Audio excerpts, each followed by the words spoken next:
pero efectivo posible. Listo, muy buenas tardes, siendo las 4:02 de la tarde del maravilloso día 5 de marzo del año 2021. Damos inicio a la jornada de predicciones del día de hoy. Sean bienvenidos todos. Con ustedes, gracias Tania, con ustedes estábamos resolviendo el solucionario SL1, que fue el que aplicaron ustedes este fin de semana. ¿Listo? Quedamos en la respuesta 120 y ya habíamos terminado este. Permítanme entonces, vamos a descargar el solucionario 102. El siguiente, Listo. Permítanme un momento. ¿Tienen ustedes hasta ahí alguna pregunta del primer formulario? Laura, ¿alguna pregunta, Estefanía? Chicas, permítanme, les estoy quitando las diapositivas que no necesitamos para poder explicar todos los ejercicios. ¿Alguna pregunta hasta ahí, chicas? Y chicos, que acaba de ingresar un chico, creo. Con base a lo que ya teníamos planteado, ¿ustedes reconocieron alguna de las preguntas o les quedó más fácil desarrollar los solucionarios, el simulacro que presentaron? Lo que ocurre con ustedes es que por el periodo de tiempo tan corto que hemos trabajado, no conocían muchas de las preguntas, ¿listo? Pero les informo que muchas de las preguntas que están aquí, ustedes las van a tratar de comprender de la forma más idónea posible, porque muchas de ellas se encuentran repetidas en los formularios que vamos a trabajar, ¿listo?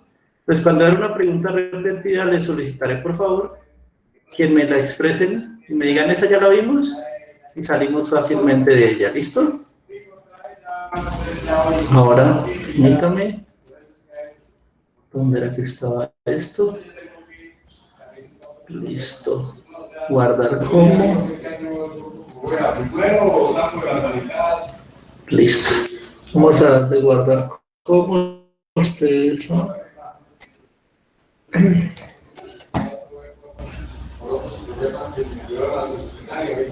Ustedes son. Ustedes son 2 horas. Listo, vamos a guardarlo ahí. Bien, ahora sí. A ustedes ni siquiera están viendo mi pantalla. ¿Por qué no me avisan que no están viendo la pantalla? Por Dios. Ahorita sí, ahí están compartiendo mi pantalla. Aquí está la presentación. Este es el de nosotros. Arrancamos con el simulacro 2. ¿Listo, chicos? Vamos a tratar de desarrollar el simulacro 2 de la manera más fácil pero asertiva posible. Cualquier pregunta la hacen directamente y empezamos. Entonces, la primera de ellas nos dice de la siguiente forma. Durante el ciclo de vida de la lombriz parasitaria, bueno, ya aquí nos dio una pista muy importante que la voy a resaltar. Durante el ciclo de vida de la lombriz parasitaria. ¿Listo? Ángela, una pregunta. ¿Qué entiendes tú por la palabra ciclo? Rápidamente. Ángela Hernández. Buenas tardes, profesor. Buenas tardes. Ciclo de vida, pues la duración de vida de la lombriz, de que nace hasta que muere. Exactamente, muy bien. Pero hay algo más, la palabra ciclo, ¿a qué te suena? ¿A qué te hace referencia? Profe, ¿Eso, Laura? pues para mí ciclo es como una serie de fases que dan lugar como a un acontecimiento, a un fenómeno. Sí, claro. Y hay algo más importante que de una vez ahí nos lleva. Yo solo leyendo eso durante el ciclo de vida parasitaria, ya puedo descartar respuestas. Cuando a ti te dicen el ciclo, por lo menos el ciclo de vida de un humano, nace, crece, muere, se reproduce. Nace, crece, se reproduce y muere. Cuando se reproduce, vuelve alguien a nacer. Entonces, eso es un ciclo de vida. Ciclo hace referencia a que parte de un punto A, da diferentes etapas, como la compañera Laura dijo, da diferentes etapas, pero vuelve a el mismo punto, ¿listo? Vuelve nuevamente a surgir un nuevo individuo, vuelve a darse el mismo proceso. Eso es un ciclo, ¿listo? Entonces, miren cómo analizaremos esto. La primera es, las respuestas B y C que ustedes tenían en el simulacro, esas no eran ciclos. ¿Por qué? Porque un ciclo parte de que se repite constantemente y lo vamos a demostrar ahorita, leamos. Conocida como tenia, necesita un huésped intermediario y uno definitivo. El huésped intermediario se infecta al comer pasto, entonces voy a hacer un diagramita por aquí. Entonces tengo pasto. El pasto que tenía contaminado con huevos de tenia. En el pasto están los huevos. Listo. Estos huevos se transforman en larvas y viajan desde el intestino hasta los músculos. Entonces, resulta que llega aquí y un huésped intermediario, que no sé hasta ahora cuál es, se come el pasto. En el interior de él empiezan a crecer las larvitas. Ese mal dibujo es una larva. Dice, viajan a través de él y se depositan en el músculo. Entonces, dentro del individuo pasan al músculo. Músculo con larvas. ¿Listo? Esos gusanitos que vemos ahí como son las larvas. Después, ¿qué pasa? Las larvas se quedan a vivir dentro de los músculos. Los depredadores o huéspedes definitivos consumen estos animales. Hay un depredador. ¿Listo?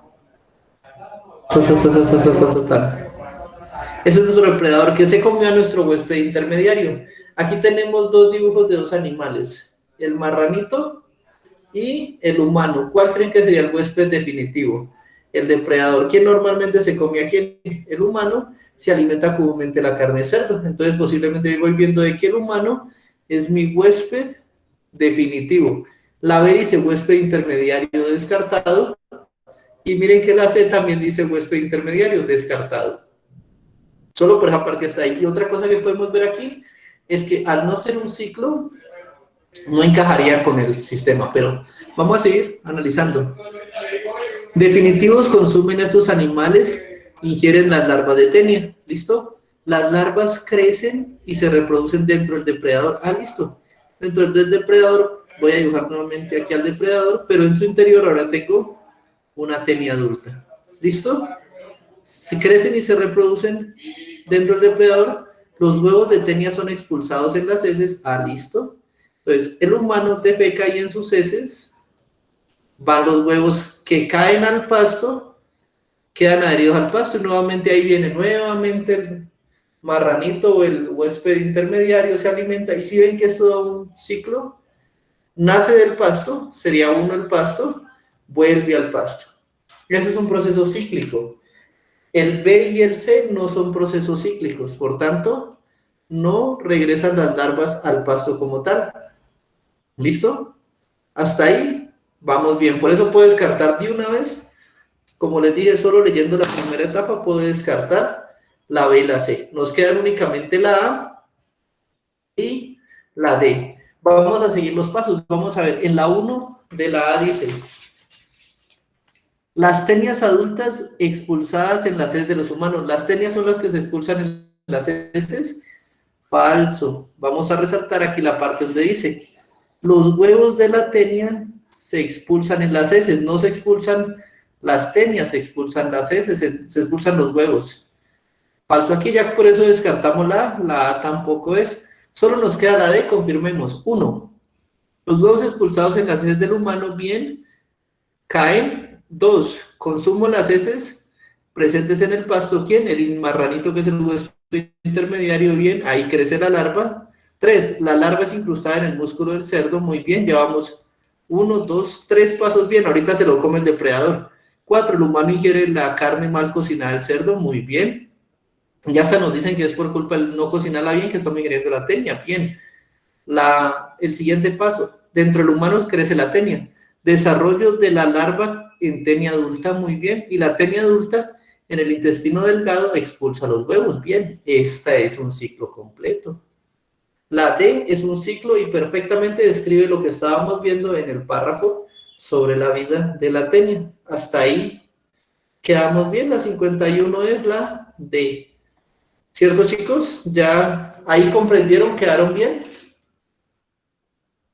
Sí, profe. Sí, profe, gracias. Gracias a ustedes, eso. Si alguien no entiende, no duden en decirme no entendí y repetimos. Listo, quedamos así. Ahorita sí, sigamos para esta. Dice, en la tabla se muestran el número de protones y neutrones y electrones.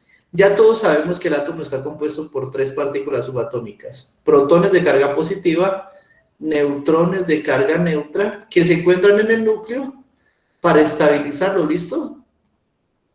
Ustedes saben, por leyes de atracción y repulsión, que positivo con positivo se repelen y negativo con positivo se atraen. Entonces, como están en el núcleo todos positivos amontonados, necesito una partícula nuclear sin carga que me permita lograr que ellos coexistan, no son los neutrones, y que en torno a ellos tenemos electrones, que son ya las partículas negativas. ¿Listo? Listo. Eso era lo que teníamos ahí. Ahora, ¿qué tenemos aquí? Vamos a tener 2 tipos de átomos.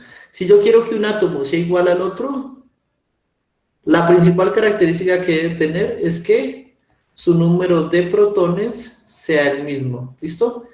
Si aquí hay un número n, bueno, voy a poner, si aquí hay un número de protones fijo, ¿cómo pondré un número de protones? A ver, para que ustedes me entiendan.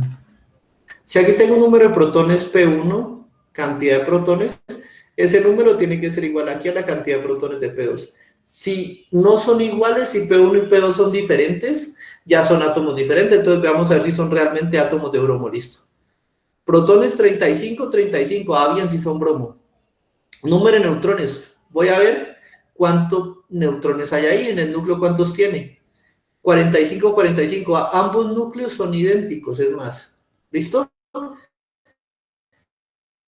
Si ambos núcleos son idénticos, la masa nuclear de un sistema siempre determina la masa atómica. ¿Qué quiere decir? El peso de todo el sistema, incluyendo los electrones, va a ser representado por la masa atómica, y eso es igual a la suma de protones más la suma de neutrones. ¿Por qué razón? Porque cada uno de estos pesa una unidad de masa atómica. ¿Listo? ¿Y por qué los electrones no está pensando Sofía? Porque los electrones pesan 1 sobre 1840 veces una unidad de masa atómica. ¿Sí ven? Son re pequeñitos a comparación de un protón, pero en carga se igualan. Son muy insignificantes a nivel de masa, pero en carga. El uno es positivo y el otro es negativo, entonces se anulan entre ellos. Muy bien. Entonces, 35 más 45, 80, 35 más 45, 80. La masa atómica de ambos es 80. O sea que son átomos relativamente idénticos. ¿Cuál es la única diferencia? Veamos. Los electrones de uno son 35 del átomo 1, entonces acá girando en torno a él tiene 35 electrones, 35 cargas negativas. Tiene 35 cargas positivas, que son 35 protones, y 35 cargas negativas. En este caso se anularían, ¿cierto? Lo entendemos por qué. 35 menos 35 da 0. Indica que este átomo es neutro. La neutralidad de un átomo se da en la cantidad de electrones o protones que tengan de más. ¿Listo? Porque recuerden que carga es electricidad. Este de aquí, la masa, lo voy a borrar para poder hacer ahí el ejercicio de este otro. En este otro átomo, el átomo 2, tengo 35 protones y 36 electrones. ¿Qué estoy viendo aquí? Que tengo yo un electrón de más. Si yo hago la resta, me queda 35 menos 36, ¿cuánto da? Da menos 1, efectivamente. Este menos 1 indica que este no es un átomo neutro, sino que es un ion. Un átomo cargado eléctricamente, ya está cargado y tiene una carga negativa. Por ese electrón de más tiene una carga negativa. Y si es un ion, hay de 2 tipos: cationes cuando es positivo y anión cuando es negativo. Entonces este va a ser un anión de bromo. Listo. Veamos ahorita que nos preguntan. Con base en la información anterior, puede afirmarse que el átomo 1 es un átomo de bromo neutro. ¿Por qué? tiene el mismo número de protones y electrones, miremos. Esto que está aquí, la suma que yo hice, fue lo que me determinó que era neutro. 35 cargas positivas anulándose con 35 cargas negativas. Eso me da un átomo que no tiene carga eléctrica. Y al no tener carga eléctrica es neutro. ¿Listo? Bien.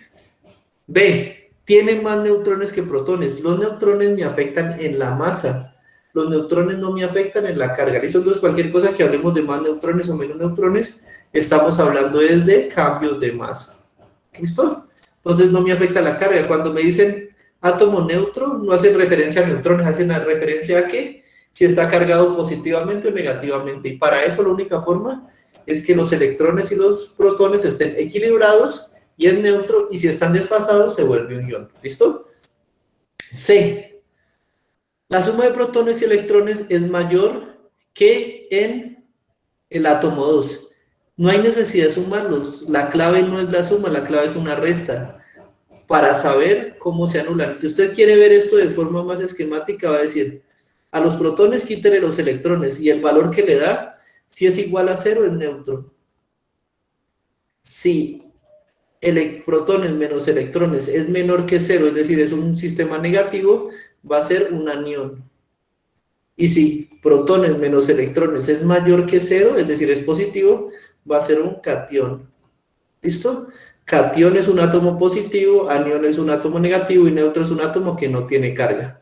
¿Listo? Entonces, más que una suma, es una resta entre los protones y los electrones. Descartado. D. Tiene más neutrones que electrones. Los neutrones son de carga neutra, no se van a anular con los electrones, por tanto, descartado. La respuesta correcta aquí es la A. La razón por la que un átomo es neutro es porque tiene igual número de protones que de electrones. Sea bario, sea bromo, sea calcio, sea el que sea, por eso son neutros. ¿Listo? ¿Listo, Juliet?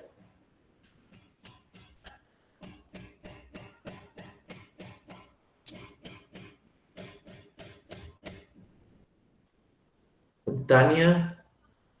Sí, profe, sí está claro. Sí, Listo, profe, gracias está María claro. Camila. Eso me gusta. Esa parte de conceptos atómicos lo tenemos claro. Bien. Vamos a seguir evaluando. Este es un movimiento que nos dice, un niño quiere estudiar el movimiento de una canica cuando la lanza con una rapidez determinada. Rapidez igual a velocidad. ¿Sí lo recuerdan? Sí, A cierto ángulo, eso. A cierto ángulo como se muestra en la figura. Entonces el niño lanza su pelota con una rapidez determinada o una velocidad. ¿Listo?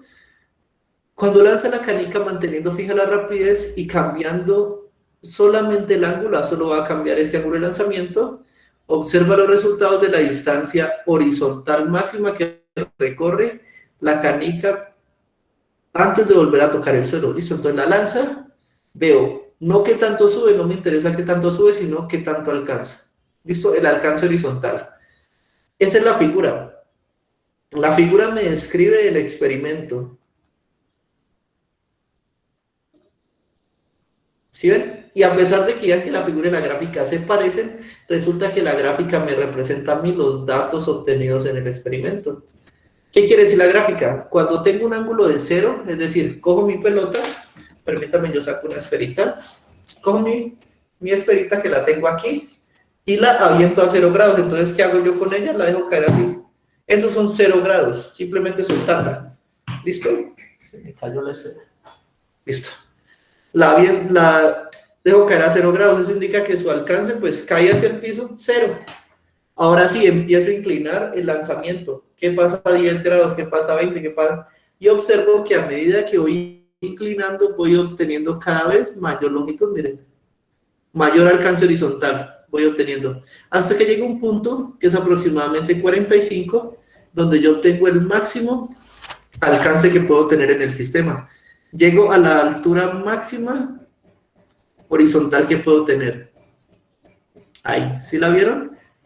Está a 45. Quiere decir que cuando yo disparo perpendicular, es decir, a 45 grados, voy a obtener el máximo desplazamiento del tiro. Me va a llegar lo más lejos posible. ¿Listo? Si empiezo a subir por ahí encima, lo que pasa es que yo ahorita no estoy desplazándolo hacia adelante, sino que simplemente estoy apuntando muy hacia arriba, inclinando muy hacia arriba. Ustedes han jugado a lanzar una pelota, ¿cierto? Entre más hacia arriba lancen, menos lejos les llega, pero más alto puede llegar de acuerdo a la fuerza que usted imprima. Hasta que usted llegue a los 90. ¿En 90 qué va a pasar? En 90 grados, voy a borrar todo esto, en 90 grados usted literalmente está lanzando la pelota hacia arriba. ¿Listo? Estos son 90 grados. Aquí hay 90 grados, entre el eje y el... Usted lanza la pelota hacia arriba. ¿Dónde le va a caer? Sube, baja. Es un movimiento parabólico de caída libre. ¿Listo? Entonces le caerá otra vez en cero. Ese es el sistema que nos representa la gráfica como tal. ¿Listo? La gráfica me representa los datos del movimiento. Ahora, el niño decide efectuar mediciones de distancia horizontal máxima, pero con una rapidez de lanzamiento mayor. Ahorita, ¿qué está haciendo? Está imprimiéndole más fuerza al sistema. Recuerden, para usted tener una velocidad mayor, tiene que aplicar una fuerza mayor. ¿Listo? Entonces está lanzando con más fuerza la pelota, pero está lanzándola en el mismo sistema. O sea, no va a variar la forma como la lanza, simplemente quiere hacer un movimiento parabólico, quiere ver qué tan lejos llega, pero ahorita sale la pelota más rápido. Eso es lo único. Listo, no está cambiando para nada el sistema. En este caso, antes de irnos a ver las respuestas, ¿ustedes qué esperarían si yo les digo simplemente voy a hacer el mismo sistema, pero voy a lanzar la pelota ahora más fuerte? ¿Qué esperan? ¿Que la pelota alcance más distancia o menos distancia?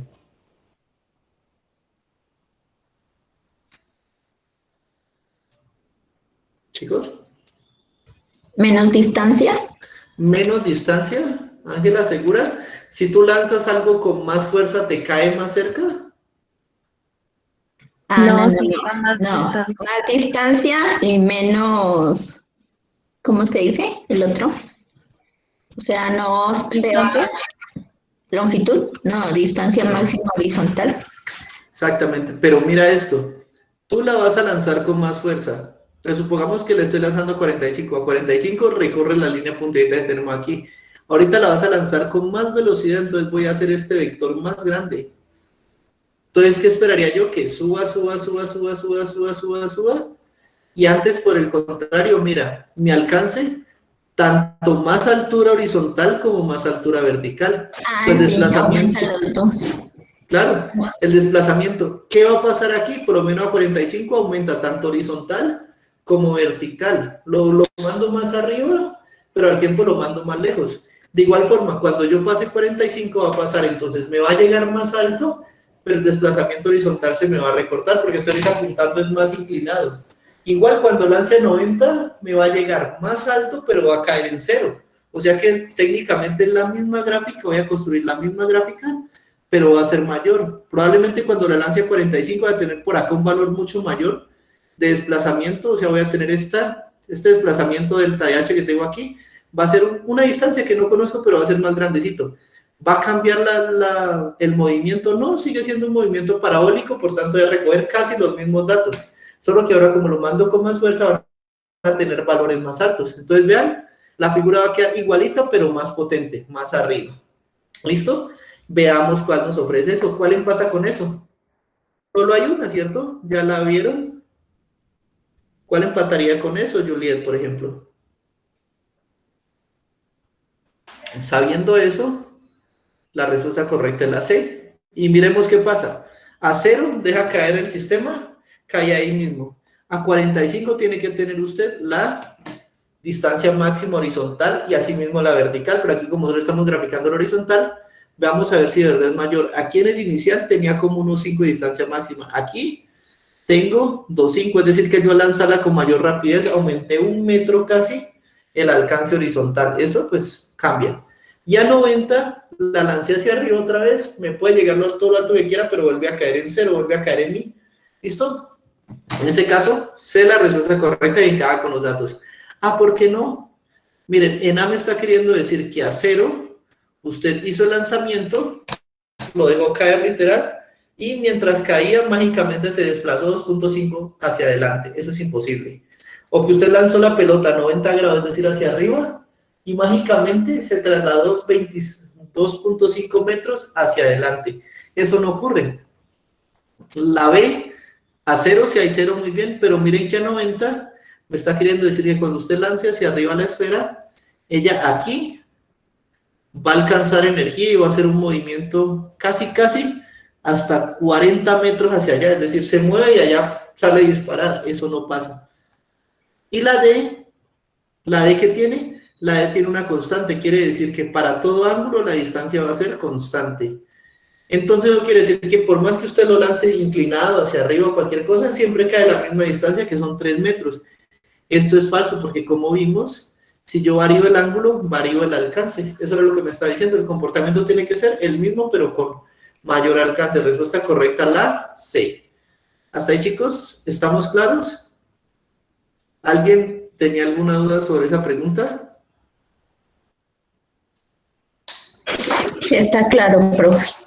Listo, eso. ¿Y alguien? Yo me confundí, fue para la respuesta, pensé como estaba hablando de 90, entonces yo estaba pensando era que uno la tiraba hacia arriba, por eso dije aumenta a la distancia hacia arriba, pero la del otro lado no. Claro, pero ahí cuando posición. Exactamente, cuando lo tires a 90, ahí viene el truco. El lanzarlo a 90, lanzarlo hacia arriba. El desplazamiento horizontal es 0, porque lanzas y te cae a ti misma. Pero el lanzamiento vertical sí es el máximo, te llega lo más lejos posible hacia arriba. ¿Listo? Pero ahí están midiendo exactamente distancia máxima horizontal. Y eso es lo que vamos a buscar y graficar. Pero sí, ya después de ver eso, ya entendemos perfectamente, ¿cierto? Sí, señor. Gracias. A ustedes, chicos, listo, continuemos. La siguiente dice, la glándula pituitaria, permítame, yo la leo de acá, que es que ahí me duele un poquito los ojos. La glándula tiroides se encarga, entre otras funciones, de la producción de hormonas tiroideas T3 y T4. Voy a hacer un matacho por aquí, tengo mi glándula. La tiroides, ustedes saben que es una glándula que queda como por aquí rodeando la tráquea, ¿cierto? Esa es la tiroides y ella se encarga principalmente de producir hormonas T3 más T4. Son hormonas asociadas principalmente con procesos de crecimiento o control de masa muscular o todo ese tipo de sustancias. Ellas tienen una característica, ambas hormonas se componen de yodo, ¿listo? Es decir, yo necesito yodo para producirlas, son yodo dependientes. O sea que la tiroides también, al producirla la tiroides va a requerir yodo. Vamos a ver qué dice acá. ¿Qué obtiene principalmente la dieta para su uso? La actividad de la tiroides la controla la glándula pituitaria. Más arriba por acá, bueno, no por acá, voy a poner glándula pituitaria, se encuentra justo en el centro del cerebro, ahí está, muy pequeñita está la glándula pituitaria, ¿listo? Ella controla y es como un call center que recibe información y manda mensajes. Entonces, la actividad de la tiroides se controla por la glándula pituitaria, la cual cuando detecta descenso de la concentración de hormonas, listo. Si la concentración de hormonas baja, a la glándula pituitaria le llevan esa información. Le dicen, oiga, la concentración de hormonas T3 y T4 bajó. Ella, como es la responsable de mantenernos controlados hormonalmente, ¿qué empieza a hacer? Automáticamente empieza a mandar mensajes a la tiroides. Produzca, ¿qué cosa? Hormonas T3 y T4. La glándula tiroides no le hace caso a la primera, la pituitaria sigue mandando mensajes, produzca, hasta que la tiroides le dice, ¿y de dónde voy a producir? Espérenme que allá no hemos llegado, listo. Cuando detecta un descenso de hormonas T4 y estimula la actividad de la tiroides para aumentar su producción, entonces solo me dice que se produzca. Entonces la glándula tiroides dice, listo, yo empiezo, y empieza a producir T3 y T4 normalmente. Pero miren lo que dice aquí. La deficiencia de yodo en la dieta puede alterar el metabolismo, entonces no hay yodo. Usted debe consumir yodo drásticamente. En ese caso, la tiroides, obviamente la concentración de las hormonas va a bajar. El mensaje a la glándula pituitaria se va a enviar, ella va a recibir el mensaje que dice, uy, estamos dejando de producir glándulas T3 y dejando de producir hormonas T3 y T4. Empieza a mandar los mensajes a la tiroides, produzca hormonas T3 y T4. La tiroides le va a responder, ¿y yo con qué produzco las hormonas si no ve que no hay yodo? Si no hay yodo y yo necesito yodo para fabricarlas, no las puedo producir. Entonces la cadena de producción de la glándula tiroides se ve afectada y por tanto no puede producir más hormonas. Entonces se detiene. ¿Y la concentración de hormonas qué va a pasar? Pues va a seguir bajando hasta que en algún punto se acaban. O me dan yodo o se acaban las hormonas. La glándula pituitaria, como se van bajando los niveles de hormonas, va a seguir mandando mensajes, se va a seguir estresando y va a seguir mandando mensajes. Produzca. La tiroides corta y perezosa se va a quedar quieta porque no puede producirlas. ¿Listo? Pues vamos a ver qué opciones tenemos. Baja producción de la hormona T4. Muy bien, voy a tener una baja producción. Pero también va ligado a la T3, entonces, bien, y mal al tiempo porque me falta la T3. Y poca actividad en la glándula pituitaria, por el contrario, ella va a empezar a ser estresada, lo que implica que no es que vaya a trabajar menos, antes ella va a trabajar más mandando toda esta serie de mensajes. ¿Listo? B, alta producción de hormonas T3 y T4. Alta producción de dónde, si no me están diciendo que no hay yodo, sin yodo no puedo producirlas. Entonces es como decirle a usted que produzca una casa pero no le doy ladrillos, no hay forma de hacerlo, no hay forma de construir hormonas si no tiene yodo. Alta producción, la C también no le embarra porque no hay de dónde sacar yodo. La B dice baja producción de hormonas T3 y T4, muy bien, las 12 me van al piso. E hiperactividad de la glándula pituitaria, muy bien. La glándula pituitaria se va a estresar tratando de que le produzcan esas hormonas, pero si no hay de dónde, pues no hay forma. El cuerpo tampoco hace milagros y por eso requerimos consumir yodo en la dieta. ¿De dónde sacamos el yodo, Juliet? Fácil. Sal yodada y refinada. Por eso le adicionamos yodo a la sal, porque se requieren pequeñas cantidades y hace muchos años se descubrió que era la forma más fácil y produce dos beneficios.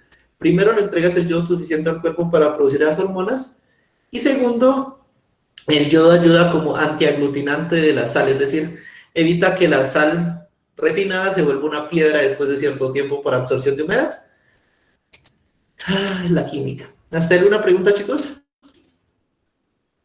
Profe, por ejemplo, uno que escucha que la mayoría de gente sufre de la tiroides, ¿es tal vez por eso que usted dice, por el yodo?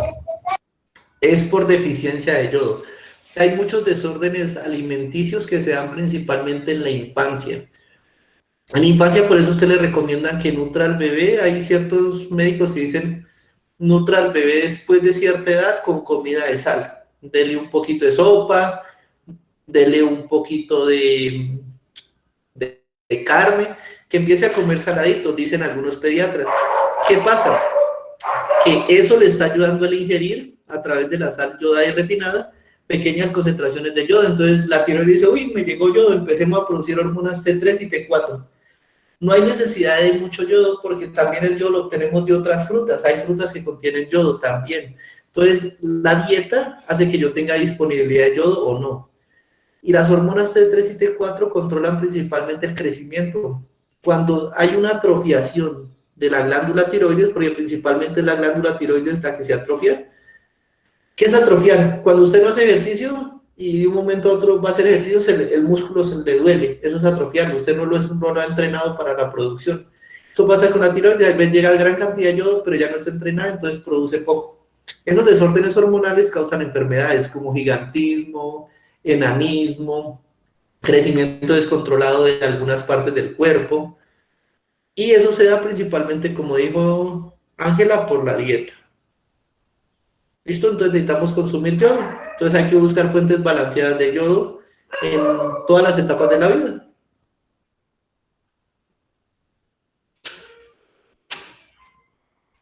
¿Alguna pregunta, Ángela? ¿Sí o no? Sí, señor, gracias. Para servirle, chicos. ¿Listo? ¿Alguna otra pregunta hasta ahí?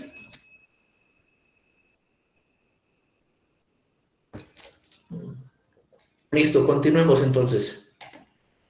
Esta de aquí dice, un grupo de investigadores, vuelvo a leerla acá, un grupo de investigadores encuentran un antifúngico que afecta el hongo Phytospora infestans, el cual ataca los cultivos de papa. Ese producto afecta el gen que permite una parte del proceso de ensamble del ribosoma en el hongo, organelo encargado de la síntesis de proteína. En la figura se muestra el proceso y el gen afectado por el antifúngico. Entonces tenemos aquí, todo esto que está aquí adentro es mi núcleo. Vamos a ver qué pasa en el núcleo. En el núcleo tengo ADN y lo primero que hago yo siempre que quiero dar una orden, el ADN dice, necesito informarle a los que están afuera que empiecen a sintetizar algo que yo necesito, que empiecen a producir comida, que empiecen a producir nuevo material, una orden. Entonces, lo primero que hace son dos procesos, transcripción y traducción. Esto es muy parecido a las clases de inglés. Cuando usted le dice a la profesora de inglés, transcribe ese texto, ¿qué es? Cópielo del tablero a su cuadernito con las mismas palabras, eso es transcribir, ¿listo? Crear una copia del ADN exactamente igualita. Ahorita le dicen tradúzcalo, cámbielo de idioma. Traducir consiste en tomar ese ADN, que es ácido desoxirribonucleico, y convertirlo químicamente en ARN, ácido ribonucleico. ¿Listo? ¿Cuál es la principal diferencia? Vamos a ver, aquí está. Ya se la había explicado, ADN contiene una pentosa que se llama desoxirribosa. Es una molécula así de un azúcar. Aquí va lo H, aquí va H, y aquí tenemos otro H. Listo. Aquí, en el carbono 2, que es este que tengo aquí, voy a tener 2 hidrógenos. Pero se llama desoxi, aquí no hay oxígeno.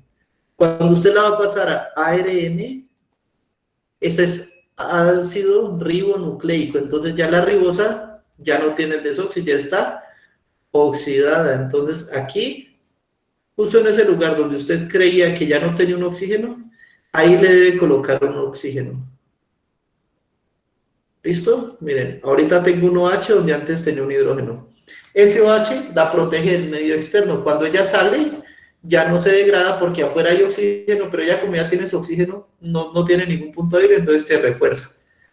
Y otra cosa es que hay 4 bases nitrogenadas: adenina, citosina, timina y guanina. La timina es algo que no soporta el medio externo, por tanto a la hora de salir, a la hora de convertirse en ARN, se convierte en uracilo. ¿Listo? Por eso ustedes en una cadena de ADN no van a encontrar una secuencia que diga T. Ella se queda dentro del núcleo y en el ARN se convierte en uracilo. ¿Listo? Y esas dos características hacen que el ARN sea estable y pueda salir del núcleo. Miren, el ARN ya está aquí, sale del núcleo y sale bajo 2 órdenes, sale bajo 2 cadenas. La primera cadena lleva la orden de crear una subunidad S madura. No sé qué es eso, vamos a leer. Este producto afecta el gen que permite una parte del proceso de ensamble del ribosoma en el hongo, organelo encargado de la síntesis de proteína. La figura muestra el proceso del gen afectado. Listo. Voy a ensamblar un ribosoma. ¿Qué implica ensamblar un ribosoma? ¿Qué es un ribosoma? Es una unidad, mírenlo, aquí está. Es un organulo, es una fábrica donde por un lado me ingresa ARN y por el otro lado yo cumplo los deseos de la célula y genero una proteína que me piden. ¿Listo? Ella es la fábrica de proteína. Entonces el núcleo dice, ve, necesito otro ribosoma. Entonces él dice, tranquilo, me convierto en ARN y voy. Una parte de mí se convierte en la orden para sintetizar 60S, que es una subunidad, es una parte del ribosoma. Entonces genero la subunidad 60S y la subunidad 60S se reporta a trabajar en el ribosoma. ¿Listo? Se reporta y se ensambla ahí, sale. La otra línea dice, hay una subunidad 40, ella también tiene que llegar a trabajar, sale la célula, sale del núcleo, y cuando sale resulta que acontece que aquí, justo en el momento que sale, es atacada y destruida, lo que indica que la subunidad 40S no se forma. Por eso ahí ven que está como desaparecida, aquí no se formó. Entonces, si ella no se forma, ella, miren, no llega a trabajar. ¿Listo? Entonces, hay una subunidad que me está faltando. Y la otra que está aquí al lado es como si fuera una partecita de 60 y una partecita de 40. Se reporta a trabajar, digamos, media subunidad. De 3 que necesito, me llegó a trabajar 1,5. Ese ribosoma no puede existir así, o sea, o llegan todas las subunidades a trabajar o no llega ninguna. Pero él dice como que, bueno, yo como trabajo con la mitad de la gente o la mitad de las partes que necesito. Entonces, el ribosoma se verá afectado. Vamos a ver qué nos dice la pregunta. ¿Qué le sucede al hongo cuando el gen C afecta? El ADN no puede transcribirse a ARN. El ARN se transcribió, por algo está saliendo el núcleo, entonces esto es falso. Por tanto, afecta la maduración de las semiunidades, falso. El ADN se produce, entonces no es la B. El ribosoma recibe la unidad 60, bien, la unidad 60 le llegó. Voy a poner aquí en verde que la subunidad 60, miren, el camino verde es el camino del éxito y le llegó la subunidad 60. La que no llegó, ¿cuál fue? La que no llegó porque aquí quedó estancada fue la subunidad 40. Entonces vamos a ver, ¿qué es que está diciendo? La subunidad 60 llegó, la subunidad 40 también llegó, falso. Eso no es cierto, la 40 no existe, no se dio. La C dice, el ARN formador de subunidades no puede generar la subunidad 60 madura. Falso, la subunidad 60 salió y llegó. O sea que sí maduró, falso. Y la D dice, la subunidad 40 no puede madurarse. Muy bien, nunca llegó, se atrofia en el camino, dañando el ensamble del ribosoma. Muy bien, por culpa de ella que no llegó a trabajar, mi ribosoma no pudo ensamblarse y laborar. Respuesta correcta de la 55, la D. ¿Cierto, chicos? Hasta ahí cómo van, espero vayamos bien. Vamos a hacerle con más velocidad. ¿Bien?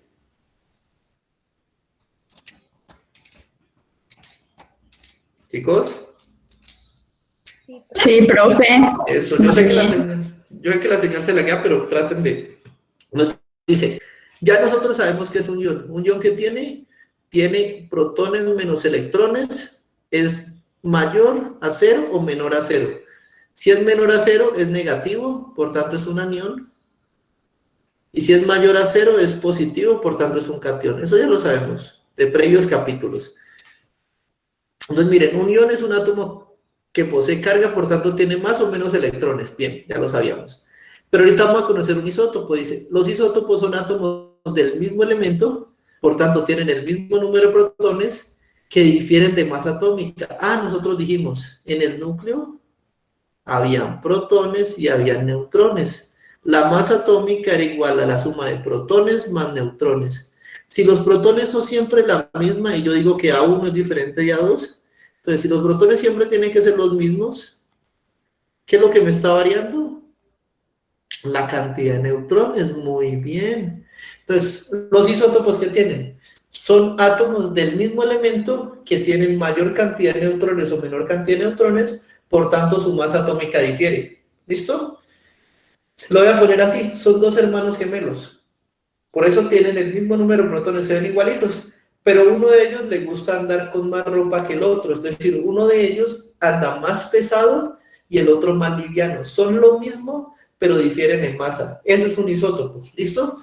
Entonces, la masa atómica de uno es diferente de la masa atómica del otro, a pesar de ser el mismo elemento. Veamos a ver, un estudiante encuentra la tabla que relaciona el número de protones, electrones y masa atómica del átomo neutro y 4 átomos del mismo elemento. Para que sea el mismo elemento tiene que tener todo el mismo número de protones.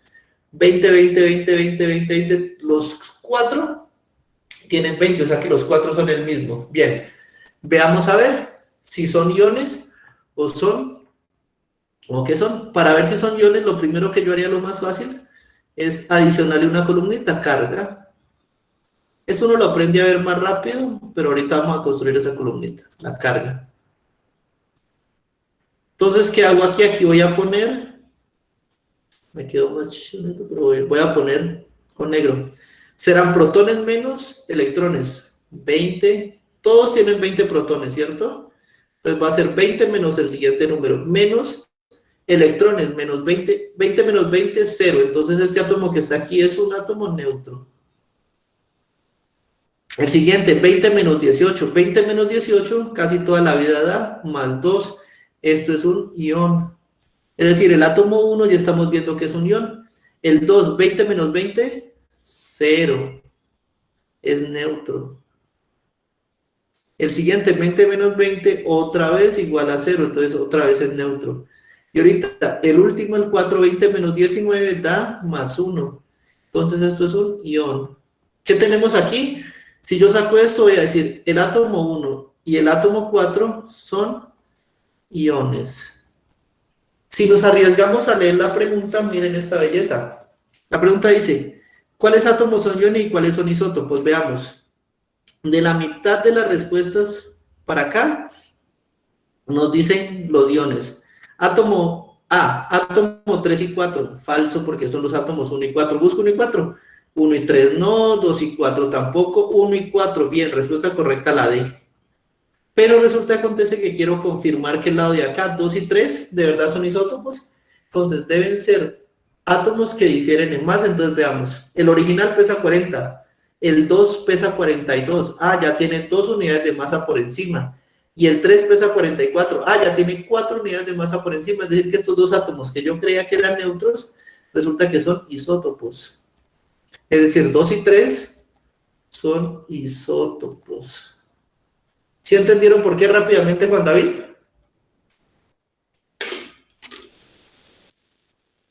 Sí, entendimos. Sí, profe. Que levante la mano el que no entendió. A ver. Y no le dé pena que por eso estamos acá. ¿Alguien no entendió? En 3, 2, 1, 0. Pasamos a la siguiente pregunta. Muy bien, chicos, me alegra. Véanse en esta belleza pregunta. Dice, una persona quiere llegar hasta la cima de la montaña, subiendo con su camperito.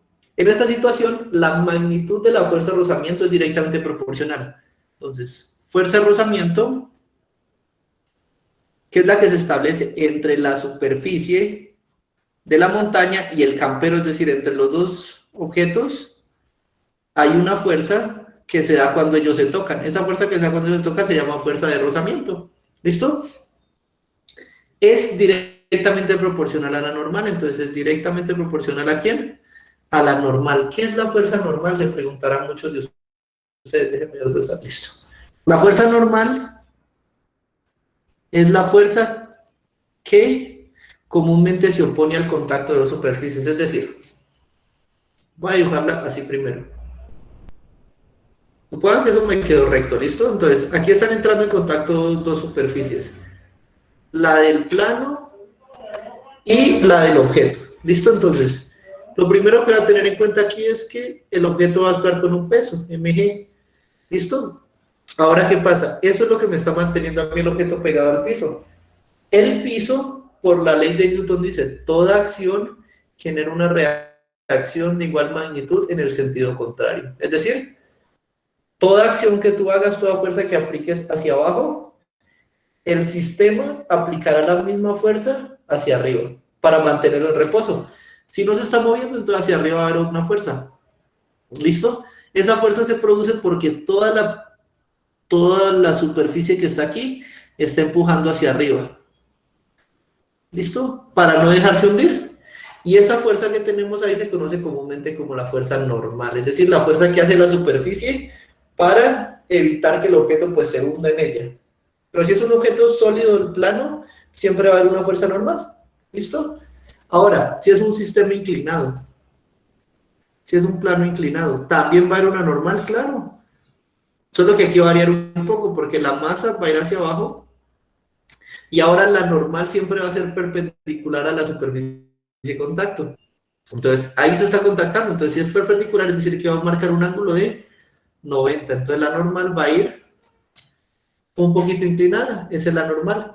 ¿Qué va a pasar? Que aquí, como ahí se está deslizando una superficie sobre otra, aquí usted va a tener una fuerza de empuje hacia acá. Y esa fuerza se va a llamar fuerza de rozamiento. Por eso es que le dicen a usted, la fuerza de rozamiento es proporcional a la normal. Y miren, si yo inclino el plano, o sea, aquí tengo un ángulo, supongamos un ángulo teta, yo lo hago más pequeñito. Si yo inclino el plano ahorita más, teta es más chiquito, pues ahorita mi objeto no queda tan inclinado. Entonces, la fuerza que tengo aquí sigue habiendo peso, pero la normal ahorita me queda mayor y crecerá un poquito más porque aquí además estoy afectando un poquito de fuerza de rozamiento. Entonces, entre menos inclinado, más grande tiene que ser la normal. Eso indica entre mayor fuerza de rozamiento, mayor normal. Y sigamos leyendo, dice. Hasta aquí vamos. A medida que el ángulo de la montaña disminuye, es decir, a medida que teta sea más pequeño, la fuerza normal que hace el pavimento sobre el carro aumenta. Listo. A medida que yo hago más pequeño el ángulo, la fuerza normal se hace más grande. ¿Cómo se llama esa relación? Cuando digo que algo se hace pequeño y otra cosa se hace más grande. Cuando una sustancia, o bueno, una variable se hace pequeña y la otra se hace más grande, yo voy a decir que son inversamente proporcionales. ¿Cómo represento eso? La fuerza normal es inversamente proporcional al ángulo. Tranquila, Juliet, ¿para qué estoy haciendo eso? Para que podamos igualar. Ahorita mírate esta belleza. Te preguntan, ¿qué ocurre con la magnitud de la fuerza de rozamiento si aumenta el ángulo? Ahí yo me puedo volver un 8, pero ya teniendo estas dos lo puedo relacionar. Vamos a ver. Fuerza de rozamiento directamente proporcional a la normal. Y la normal es inversamente proporcional al ángulo. Si yo quiero, puedo quitar la normal de aquí y puedo dejar la siguiente connotación. Puedo dejar aquí que la fuerza de rozamiento es directamente proporcional a el inverso del ángulo. Entonces, 1 sobre el ángulo. ¿Qué quiere decir esto? Que la fuerza de rozamiento es inversamente proporcional al ángulo. Que si el ángulo aumenta, la fuerza disminuye. Si el ángulo disminuye, la fuerza aumenta. ¿Listo? Entonces, aquí, ¿qué vamos a ver? ¿Qué ocurre con la magnitud de la fuerza de rozamiento? Si el ángulo aumenta, si el ángulo se hace grande, la fuerza se hará pequeña. Disminuirá. Respuesta correcta, la C. ¿Sí lo vieron? Aumenta no porque son inversamente proporcionales. Se mantiene constante no porque son inversamente proporcionales. D disminuye muy bien porque son inversamente proporcionales. Es decir, si una crece, la otra disminuye.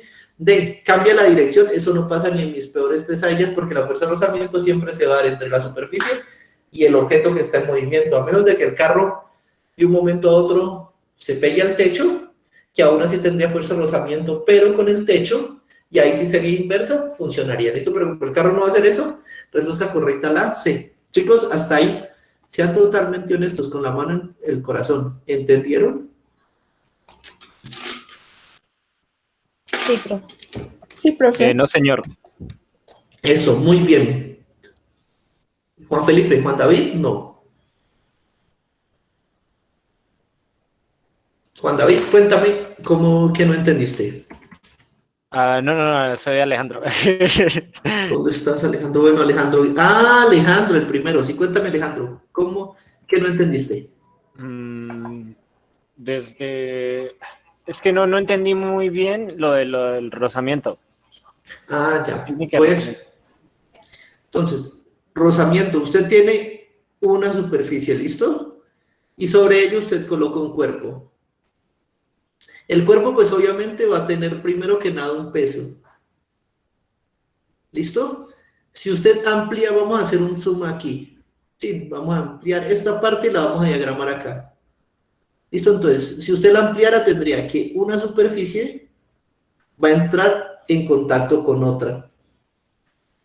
Voy a cambiar de color aquí para que va a entrar en contacto con otra, ¿listo? Rozamiento, ¿qué es? Que entran en contacto las dos superficies. Entonces, cuando entran en contacto estas dos, digamos que la superficie negra está haciendo pequeñas presiones sobre la superficie roja. Entonces, el objeto está haciendo una pequeña fricción. Miren acá, vamos a suponer aquí. Entonces, tienes tu plano. Este es el objeto. El objeto está haciendo pequeñas fuerzas sobre la superficie, sobre el plano. Entonces, si lo sueltas, eso que tengo ahí, cuando lo tengo ahí, hay una fuerza que es el peso que lo mantiene. Cuando ellos se están deslizando uno sobre el otro, hay un rozamiento, hay un roce o un contacto entre ellos. Y la fuerza de rozamiento es la que te los mantiene unidos, por así decirlo. Y va a llegar un punto donde la fuerza de rozamiento se vence y él se desliza. En ese punto no es que se venza la fuerza de rozamiento, sino que se hace muy pequeña. Y entre más rugosa, por ejemplo, una cosita, ¿dónde está? Desconecté esto.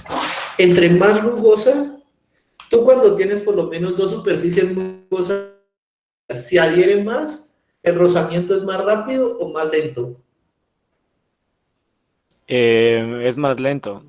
Y si tú las pules, así las lijas bien bonito y las vuelves a entrar en contacto, ¿se hará más rápido o más lento? Más rápido. Entonces ahí tú estás, cuando tienes superficies rugosas, aumentando la fuerza de rozamiento, el contacto entre los dos es más fuerte y por tanto la fuerza es mayor. En ese caso, todas estas fuercitas de aquí se están adhiriendo con más fuerza, entonces la fuerza de rozamiento es mayor. ¿Listo? Y cuando está pulido, la fuerza de rozamiento es menor. Eso es fuerza de rozamiento, es la fuerza que hace el objeto por adherirse y mantenerse pegado a una superficie, por así decirlo. ¿Listo, Alejandro? Y la normal es cuando tú aplicas fuerza sobre algo ese algo hace fuerza sobre ti. Entonces, como el objeto está haciendo fuerza sobre la superficie, yo no me dejo, entonces la superficie empieza a empujar con igual magnitud. Esa fuerza de empuje es lo que nosotros llamamos normal. ¿Listo? La normal es una fuerza imaginaria que nos inventamos los científicos para cumplir con la tercera ley de Newton, que dice que toda acción genera una reacción en el sentido opuesto con la misma magnitud. ¿Listo? Entonces, si el rozamiento me está pegando el objeto a la superficie me está empujando con la misma fuerza el objeto hacia afuera. Eso es normal. ¿Listo? La fuerza normal. Entonces, por eso la fuerza normal siempre es perpendicular. ¿Dónde está? La fuerza normal siempre es perpendicular, es decir, un ángulo de 90 a la fuerza de rozamiento, al contacto entre las dos superficies. ¿Listo? Normal y fuerza de rozamiento.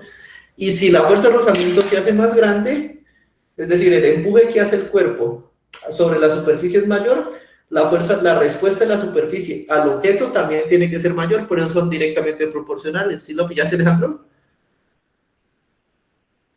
Sí, señor, muchas gracias. Es De que no había nada. puesto la suficiente atención.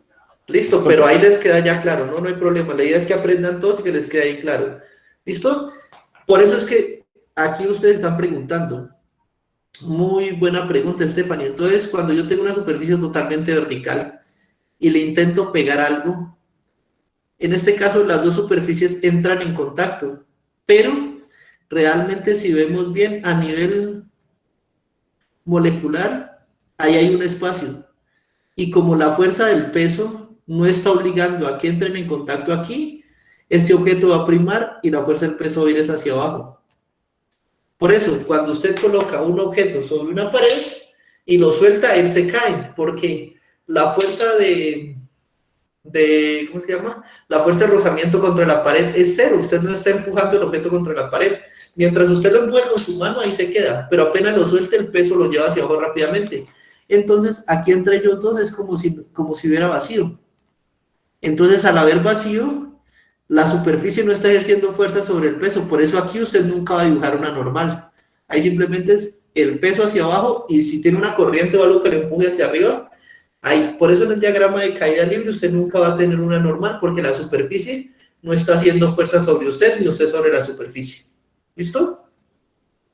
Por si algún día les preguntan eso también.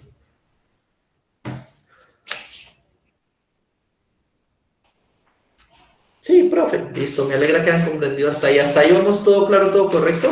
Bien. Sí, señor. Eso. Gracias. Para servirles, chicos. Ahorita pasemos a la siguiente. Listo, ya aquí, bueno, ahí ya sabemos que la respuesta es la C. Se las vuelvo a poner aquí para que quede claro. Lo de la proporcionalidad sí lo entendimos y quedamos claros con eso, ¿no? Fuerza de rozamiento directamente proporcional a lo normal. La normal es inversamente proporcional al ángulo, es decir, entre más bajo, pues más fuerte me pego al piso, por tanto más empuje hacia arriba. ¿Listo? Y por tanto mayor fuerza de rozamiento también. Pero la fuerza de rozamiento es inversamente proporcional al ángulo. Si yo bajo el ángulo, aumento la fuerza. Si yo aumento el ángulo, disminuye la fuerza. Fácil, rápido y sencillo. Bien. Con eso en mente nos vamos para acá. Dice, un estudiante quiere saber cuál es la dieta del murciélago. Ahí está el nombre científico. Para ello recolecta muestras de excremento de 10 individuos y determina el tipo de alimento que consume esta especie. Punto. Él encontró semillas de pulpa de tomatillo, coma, por lo cual el estudiante concluyó que los murciélagos de esa especie se alimentan principalmente de tomatillo. Hice énfasis en los puntos y en la coma por lo siguiente. Hay algo que se llama... ¿Yo con ustedes hablé del método científico? Sí. Sí, profe. ¿Se acuerdan? El método científico está compuesto por... Me hago una pregunta, intento plantear una hipótesis que me responda a la pregunta. La pregunta fue, quiero saber de qué se alimenta un murciélago. ¿Listo? Para ello, la pregunta pues es la misma hipótesis. Quiero saber de qué se alimenta, entonces voy a averiguar. Planteo un experimento. ¿Cuál es el experimento? Voy y recolecto a 10 murciélagos y veo qué hay en su excremento. Yo podría haber planteado varios experimentos. Observo durante cierto tiempo los murciélagos y veo qué alimento prefieren. Les pongo en una mesa varios alimentos y veo cuál se comen. Ese sería otro experimento. Cojo los 10 murciélagos, los abro, reviso su contenido estomacal y veo qué hay adentro, pero el muchacho decidió hacer el experimento en el cual consistía en que coge 10, los analiza y va recogiendo el excremento y analiza el excremento a ver qué hay ahí. Ese es el experimento. El resultado, en el excremento encontró semillas de tomatillo y pulpa de este. Bien, entonces hasta ahí tengo pregunta, experimento, resultado. Y con base a ello, pues si había tomatillo en el excremento y había mucho, yo puedo decir, el murciélago se alimenta de tomatillo, conclusión. Entonces vamos a ver, nos dicen que vamos a presentar una cartelera con esos informes, con los resultados. La primera, ¿cuál es la dieta principal? Bien, tengo la pregunta. El experimento, tomo 10 murciélagos de una zona, se obtuvieron muestras de los excrementos, se analizaron las sustancias presentes en el excremento para identificar un tipo de alimento consumido. Bien. Hasta ahí es el experimento que hice, en formas bonitas. Conclusión, los murciélagos, no sé quién, se alimenta principalmente de tomatillo. Bien. Pero yo dónde saqué esa conclusión, o sea, en el experimento no me dice que se alimentaban. En la conclusión ya me está diciendo que tomatillo. ¿Dónde están los resultados? ¿De dónde sacó esos resultados? En esto usted no me presenta resultados, entonces no cumple con el método científico y no está mostrando los datos que debe. La B dice, dieta principal, bien, pregunta, experimento, muy bien, resultados, se encontraron bien, muy bien, y la conclusión, ahí no concluye, ahí no está diciendo qué, porque puede que el tomatillo haya estado en el popó de los murciélagos, pero hicieron una contaminación o qué sería. ¿De qué se alimenta realmente? Déjenme aquí, copio la diapositiva. No, ya estaba copiada. Ahorita sí. La siguiente, la C. En la C tengo la pregunta, tengo el experimento, pero no hay ni resultados, ni hay conclusiones en este caso. No hay resultados ni hay conclusiones. Entonces, este está peor que las dos anteriores. A falta de uno, me faltan dos partes importantes, entonces no puedo. Y la D, por tanto, la D será la respuesta correcta solo por descarte, pero miren, ¿cuál es la dieta principal? Bien. Experimento, planteo el experimento, bien. Resultados, encontré semillas, bien. Conclusión, los murciélagos se alimentan de tomatillo, muy bien. Y además muestro foto del murciélago y foto del tomatillo, mejor dicho, si quieren más ya no se puede más. Respuesta correcta la 58, la y entendimos por qué. Porque esa me muestra todo. Experimento, pregunta, conclusiones, resultados, todos están ahí bien dibujados, hasta con dibujitos y todo. ¿Hacer una pregunta, chicos? ¿Listo? Entonces, permítanme un momentico, tomémonos 5 minuticos para ir a tomar un café, yo para tomar algo y desestresar la garganta y ya volvemos, ¿listo? Nos vemos a las 5:05. Quedo atento de ustedes. Ya regreso, no se muevan. Bueno, vayan, despabilense, tomen café, aliméntense y ya volvemos.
Hi guys, I'm come back. Hola chicos, volvimos, bienvenidos todos.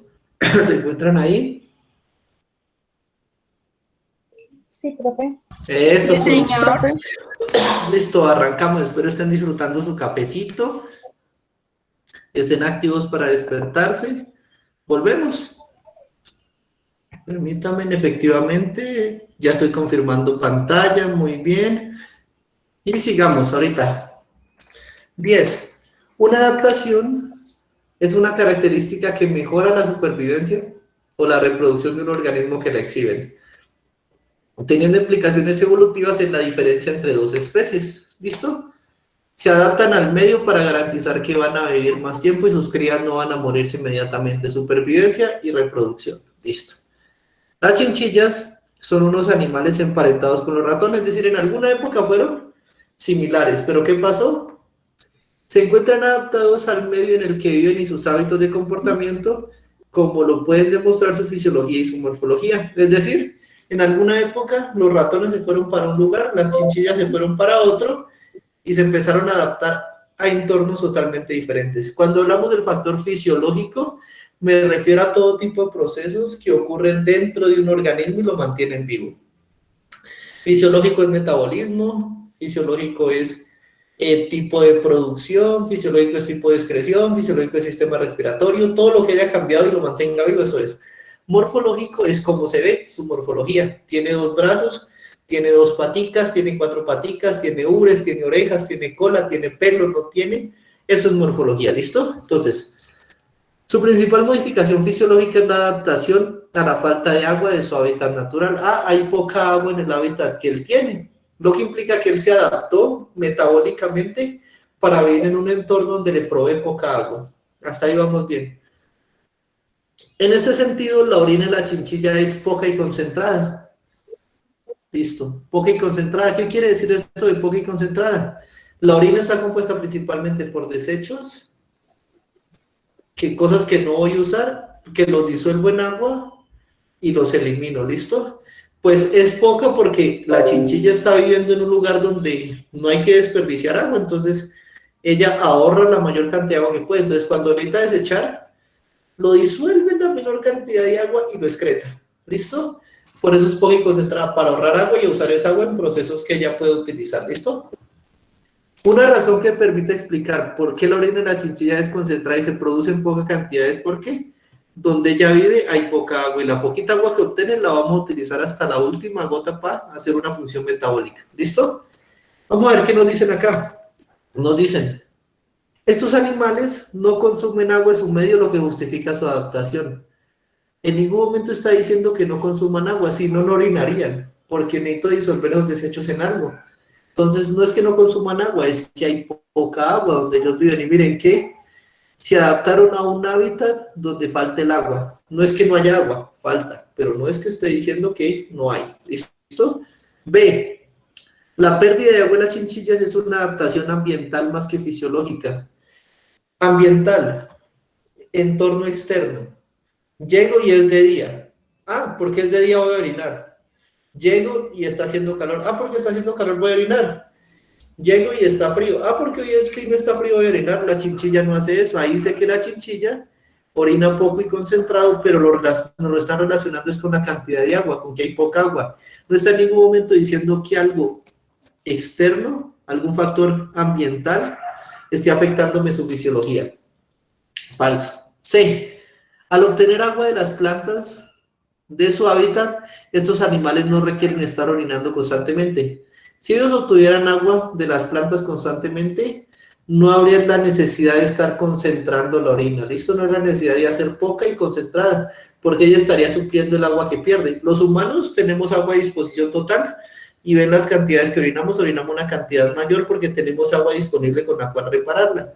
Si usted alguna vez conoce una persona que que toma poca agua, y tiene de ser bacteriólogo o algo así que tiene que analizar una muestra de orina, se va a dar cuenta que las personas que toman poca agua tienen la orina más concentrada. O si no analice usted, deje tomar algún tiempo y verá que la orina se le concentra porque hay poca agua, entonces usted va a usar el agua que tiene para los procesos vitales que tenga, ¿listo? Y cuando pueda otra vez encontrar agua, Va a volver a la normalidad. Y nos queda la D, por descarte la única que nos queda, dice, vamos a ver si es lógica. Las chinchillas necesitan poca agua para sobrevivir. Muy bien. El entorno está falto de agua, entonces ya aprovecho cualquier gotica de agua y con eso se acostumbra a vivir, con lo poco que hay. Porque casi no pierde agua en su metabolismo. Muy bien. ¿Quiere decir esto? Que entonces en el metabolismo de ella voy a optimizar cada gota que me entra, la voy a aprovechar al máximo para poder vivir. Respuesta correcta de la 59, la D. ¿Entendido, chicos, hasta ahí? ¿Alguien no entendió? En 3, 2, Profe, Sí, profe. 1. Claro. eh, Dime, Ángela, dime, Alejandro. es que Suri, profe. Perdón, es que vi que abrieron el micrófono. Bueno, arranquemos por Ángela. No, profe, que la compañera Suri es la que necesita hablar. Yo sí entendí. Listo. Listo, Suri, bienvenida. profe, o sea, yo entendí su explicación, pero por ejemplo, a mí esa me quedó mal porque yo puse la A. Porque Sí. yo entendía, o sea, ahí dice una razón que permita explicar por qué la orina de las chinchillas es concentrada y se produce en poca cantidad. Y como ahí decía que era una adaptación, o sea, que es como una causa-efecto, por eso yo puse la A.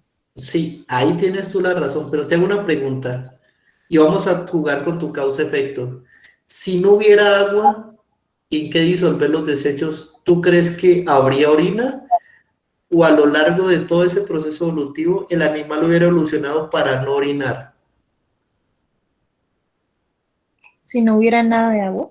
Sí, imagínate que tú vives en un entorno donde no hay nada de agua, nada, nada, ni una gota por ningún lado y que no consumes agua, por tanto tú no consumes agua. En ese caso, para no morir, tú te hubieras adaptado, o sea, tú seguirías orinando, perdiendo agua por la orina, o hubieras aprovechado eso para mutar, cambiar, hacer una adaptación y no orinar. Hubiera mutado. Exactamente, te hubieras adaptado. Y a lo largo de los siglos, tus descendientes tal vez no orinarían, usarían otras formas para deshacerse sus desechos. ¿Listo? Entonces, si no consume agua, muy posiblemente es porque no orinaría, pero aquí dice que orina poco, poco y concentrado. ¿Qué quiere decir cuando algo es poco y concentrado? Pues pequeñas cantidades, pero concentrado quiere decir que la cantidad de agua que estoy usando es la más pequeña. Mira, entonces, si tú cogieras una muestra de orina de ellos, sería una gotica, digamos unos 5 mililitros como mucho, eso que es mucho, o sea, un chorrito chiquito, pero ahí tú tendrías que en ese volumen, esa pobre chinchilla metió todo lo que le cabía de desechos, está altamente concentrada, ahí metió todo lo que le quedaba, y en otro, por ejemplo, otro animal, un animal que tiene disposición de agua completa, digamos un humano, tú coges y orina 1 litro, supongamos, ¿no? Y como tiene tanta agua, ella no necesita concentrar. Ese litro lo recupero fácil tomándolo, me pego a la llave y lo recupero. Entonces no está tan concentrada, mientras que la chinchilla, como necesita cada gota para optimizar, poco volumen de agua y por tanto se concentra. ¿Listo? No es que no haya agua, es que es poco lo que tiene. Además de eso, mira que otra clave que tenemos aquí para comprender causa-efecto, como tú dices, es esta. Un hábitat, falta de agua. Ahí no dice que no haya agua. Ahí dice simplemente su adaptación se adapta a un entorno donde hay falta de agua. Poquita, pero hay. ¿Listo?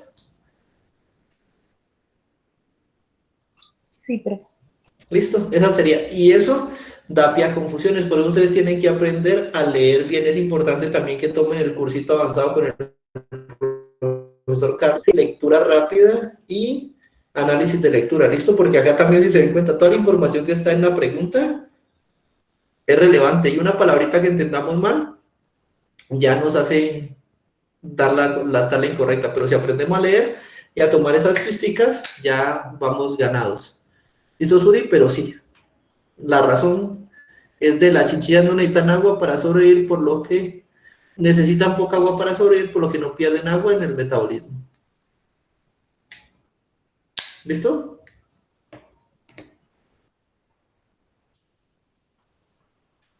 ¿Listo, Suri?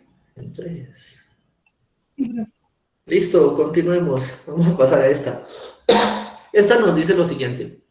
La radiación ionizante puede constituir en partículas alfa, beta, así como los rayos gamma. Dos tipos de partículas, alfa y beta, y dos tipos de rayos. Se llama radiación ionizante, ya vamos a ver por qué. La figura muestra el poder de penetración de cada uno de estos materiales. Entonces, las alfa no son capaces de atravesar una hojita de papel. Las beta atraviesan el papel, pero no atraviesan una hojita de aluminio. Las X, los rayos X, atraviesan papel, aluminio, pero no son capaces de atravesar plomo. Y los rayos gamma atraviesan todos los tres, pero no son capaces de atravesar hormigón. ¿Listo? Veamos que entre más fuerte es, miren, la longitud de onda es más pequeña. ¿Sí ven? Esta distancia de aquí es más pequeña que esta de aquí a aquí. Esta de aquí ni se nota y esta otra parece una línea. Entre más pequeña es la longitud de onda, más alta es la energía que tienen. ¿Por qué? Porque más ondas están golpeando en el menor número de tiempo posible. ¿Listo? Entonces, eso es una radiación ionizante. Cuando usted tiene una radiación con alta energía, esa energía impacta más veces sobre su objetivo, lo que causa problemitas, que transfiere más energía. Entonces, usted tiene su pobre ADN por ahí, que se mantiene por puros puentes de hidrógeno. ¿Ustedes saben lo que es un puente de hidrógeno? Lo han visto, ¿cierto? Es simplemente que tengo un grupo electronegativo por aquí. Tengo el oxígeno, que es electronegativo, que se carga parcialmente negativo. El hidrógeno se carga parcialmente positivo, es decir, el oxígeno le quita parcialmente los electrones al hidrógeno, los está jalando más hacia adentro, el hidrógeno queda como, bueno, no me importa, los electrones se fueron. Si los electrones se van un poquito más allá, él tiene carga parcialmente positiva. Entonces simplemente el otro que es parcialmente negativo empieza a decirle, vení, no te quedes tan, acércate, como son positivos con negativos se atraen. ¿Listo? Esto se llama puente de hidrógeno. ¿Listo? Y esos enlaces que usted ve ahí, de lo más de bonitos, en una estructura de ADN, se los voy a mostrar para que nunca le olvide. Puentes de hidrógeno en el ADN. Gracias, Google, por... Entonces, esos puentecitos de hidrógeno en el ADN es lo que empiezan a hacer girar las hélices. Miren, ahí están. ¿Listo? Les presento el ADN. Grupo fosfato, base nitrogenada, una pentosa, ¿listo? Anillo de 5 átomos de carbono derivado de ribosa y base nitrogenada. Esta belleza de aquí es una base nitrogenada. ¿Listo? Miren, oxígeno interactúa con hidrógeno, nitrógeno con hidrógeno, hidrógeno con oxígeno. Estos son puentes de hidrógeno. Y los puentes de hidrógeno son relativamente interacciones de como gusticos, ahí como que tú estás con alguien, yo estoy con alguien, pero nos miramos como con gustico. Eso a la primera mirada mal, eso se tiene que romper. Así mismo son ellos. A la primera energía, ellos se rompen. ¿Listo? Y eso hace que el ADN se pueda romper, después volver a plegar. Eso hace que la transcripción y la traducción sean procesos viables. Pero, ¿qué pasa cuando usted le aplica una radiación ionizante? Cuando usted le aplica una radiación ionizante, le está aplicando suficiente energía para que estos se rompan. Se rompen aquí. Y cuando se rompen durante mucho tiempo, empiezan a entrar otras moléculas. Una molécula intrusa por aquí, HOH, por ejemplo. Dice, uy, ve, qué bonito, me pego aquí. Cuando ellos intenten volver a cerrarse, ya va a ver como en los cierres, usted intenta quitarle una muelita o dañarle una muelita y cuando usted intenta volver a cerrarlo, ahí se queda trabado. Ya usted no va a poder realizar los mismos procesos de transcripción, traducción de material genético, listo. O daña el ADN o lo muta parcialmente, ¿listo? ¿Y mutación qué es? Dañar es simplemente lo rompí, ya no lo puedo volver a unir. Mutar es que aquí se pega otra base nitrogenada que no debería estar ahí y a la hora de codificar una proteína da un mensaje incorrecto. Por ejemplo, si usted va a crecer 170 centímetros, ¿listo? Y aquí muta, entonces ya el gen de la altura no se expresa, usted se quedó de 120, 100 centímetros, se quedó enanito. ¿Listo? Esas son mutaciones. Ahorita sí, el cáncer es una mutación. ¿El cáncer qué dice? Es una mutación en el ADN que hace primero que la célula se reproduzca más rápido. Segundo, que la célula esté enferma, es decir, las células enfermas en su organismo empiezan a reproducirse más rápido, pero ellas no saben que están enfermas. Ya cuando se dan cuenta que están enfermas, son muchas, y cuando una célula se da cuenta que está enferma y que no puede existir, ella causa un proceso que se llama apoptosis. ¿Qué es la apoptosis? Muerte celular programada. Yo mismo me genero mi apocalipsis, yo mismo me destruyo, me hago el autosuicidio. Y cuando se hacen eso, ellas empiezan a morir, pero como son tantas, se mueren al tiempo, o bueno, empiezan a morir todas, y eso genera lo que se conoce como tumorcitos.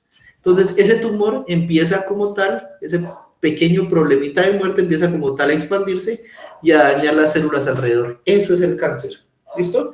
Reproducción incontrolada de células de un tejido que posteriormente van a generar apoptosis en el sistema. Listo. La radiación ionizante simplemente le da suficiente energía al ADN para que se dañe. Uno de los peligros del uso de radiación ionizante es su alto potencial de alteración del ADN en las células, ya sabemos por qué, por lo que se considera un agente cancerígeno. Cualquier cosa que ataque el ADN se considera agente cancerígeno. ¿Listo? Radiación o compuesto químico. Bien. Perdón. Un paciente va a ser sometido a una radiografía. Un paciente se le diagnostica con una posible fractura de huesos de la mano con el fin de evitar que el paciente sufra alteraciones por los rayos X. Si irradia únicamente la mano, lesionada a baja intensidad y durante el menor tiempo necesario. Listo. Ponga la mano, la menor cantidad de rayos X durante el menor tiempo posible para tener una imagen bonita. Además de estas medidas, ¿qué otra medida de precaución debe implementar para disminuir el riesgo de lesionar con rayos X otras partes del paciente? Es decir, si yo le coloco esa radiación aquí, ¿cómo voy a proteger el resto del cuerpo para que la lámpara o la radiación que salga no le pegue en el resto del cuerpo? ¿Cuál es el único material capaz de detener rayos X? El plomo. Esa belleza retiene rayos X. Vamos a ver si lo vamos a usar. Cubrir la mayor parte del cuerpo del paciente con plomo. Muy bien. De tal forma que genera una especie de armadura a su alrededor que hace que la radiación, al pegar en el plomo, no pase al paciente. Porque este material protegerá las células del paciente de la radiación. Muy bien. Respuesta correcta la A. Pero Laura quiere saber por qué las otras no. B. Tener la máquina de rayos X aislada en un cuarto de hormigón. Primero que todo, el hormigón, pues capaz de detener el rayos X sí es. Hasta ahí bien, no hay problema. Porque ese material protegerá el cuerpo del material médico y la radiación. A mí no me interesa el material médico, está bien. Las personas, los médicos, deben estar por fuera para no afectarse, pero lo que me está diciendo es proteja a su paciente. Entonces, en este caso, no me interesa proteger al personal médico, sino al paciente. C.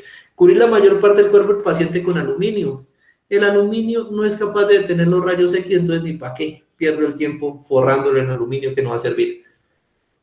D. La máquina de rayos X aislada en un cuarto de plomo porque el material protegerá a los médicos. No me interesa proteger a los médicos, me interesa a mi paciente, ¿cierto? Respuesta correcta es la 60, la A. Forre a su paciente en plomo y así él no podrá ser irradiado por la radiación de los rayos X y va a vivir tranquilo, sin posibilidad de tener cáncer. Todos entendimos, muy bien. Continuemos. 61. El cáncer es una enfermedad en la que las células de los tejidos se transforman y ya no son reconocidas por el tejido. Haces otro problemita, apenas mutan, hay unas celulitas llamadas anticuerpos que generalmente son los glóbulos blancos, las células antiinmunitarias T, que las reconocen como extrañas y las atacan. Entonces tu propio cuerpo reconoce una célula que antes era tuya como una invasora y la destruye. Eso también es causado por el cáncer. Estas células desplazan las células sanas, por lo que se dividen más rápidamente. En los exámenes que se realizan para diagnosticar el cáncer no se usan rayos X ni rayos gamma. Muy bien. ¿Cuál será la consecuencia negativa de diagnosticar cáncer con rayos X y rayos gamma? ¿Qué dijimos? Que los rayos gamma y los rayos X, ¿qué eran? Cancerígenos. Es decir, causan cáncer.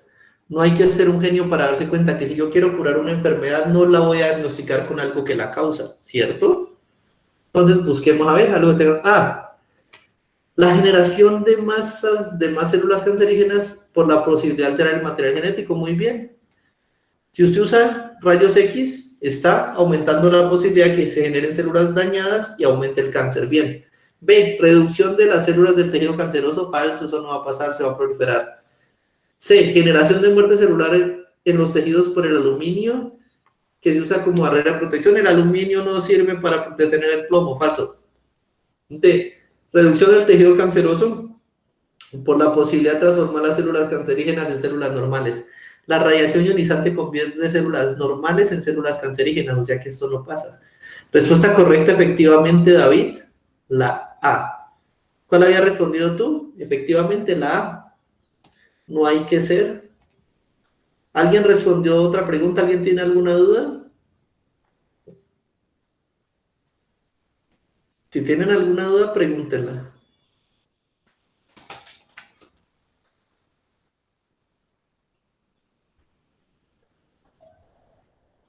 Continuamos con la 62 a menos de que se me haya caído el internet. Voy a verificar si estoy.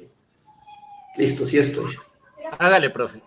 Eso, Alejandro. Gracias por darme esa autorización, mijo. 62. La capacidad de penetración de las radiaciones ionizantes se mide cuantificando la intensidad de energía a través de una barrera. Listo. Volvemos. Variable dependiente, variable independiente. No me voy a cansar de decirles porque eso les va a servir hasta el cansancio a ustedes. Variable independiente, la que yo soy capaz de modificar a voluntad. Entonces, ese es X. Independiente. Variable dependiente va en Y. O también se conoce como respuesta. Ahí usted que está midiendo, dice, la capacidad de penetración de la radiación ionizante se mide cuantificando la intensidad de energía. Bueno, entonces aquí va a ir intensidad de energía, porque es lo que yo estoy midiendo. ¿Listo? Transmitida a través de una barrera. ¿Qué es lo que usted puede modificar de la barrera? Este valor depende del material de la barrera y del espesor de esta. Usted coge plomo y empieza a variar el grosor. Entonces usted lo que puede variar es el grosor. Va a tomar su plaquita, primero delgadita, luego la va haciendo más grande y va viendo qué pasa. Entonces, yo le apuesto que cuando usted llega a la primera capa con mucha energía, la energía es capaz de decir, permiso, yo voy a entrar. Pero recuerden que ella transmite cierta energía. Para quitar las moléculas o para atravesar las moléculas que van a encontrarse en la primera barrera, los átomos, tiene que aplicar cierta energía para poder pasarlos. Entonces, esa energía se va a perder y ella va a bajar en energía. Y entre más grande sea la barrera, más energía va a perder, es decir, al otro lado va a salir muy débil. Veamos aquí qué dice. Este valor depende del material del espesor. Para radiaciones como los rayos X y los rayos gamma, su intensidad energética disminuye. Su intensidad energética disminuye cada vez que atraviesa un material hasta que se considera despreciable. Ah, listo, entonces es decir que ya va a ir decayendo a medida que va atravesando. Esto es como la verdad, se lo digo así para que lo recuerden. Ustedes llegan con toda la energía y se encuentran con un estadio lleno de gente. Tienen que llegar al otro lado para encontrarse con la persona a la que iban a ver. ¿Listo?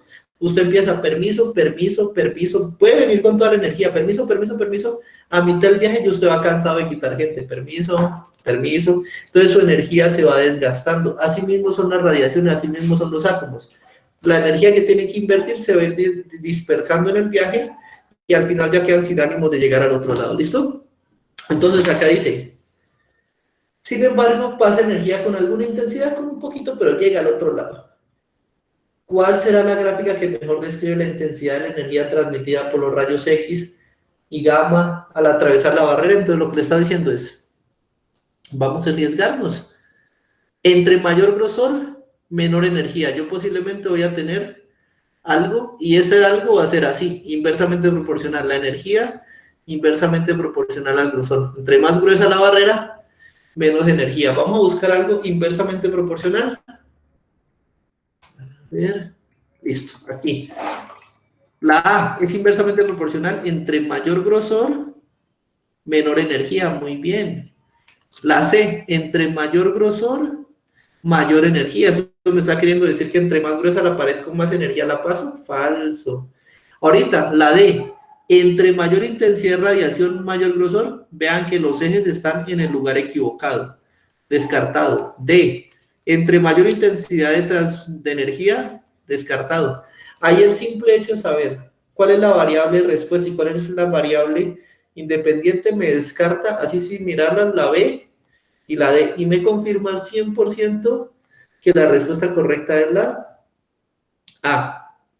Respuesta correcta es la 62, la A.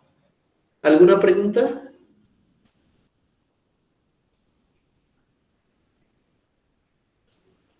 No, señor. Bien, Alejandro, muchas gracias. Hasta ahí vamos entendiendo. La idea es que vayan ustedes entendiendo lo mejor posible. ¿Listo?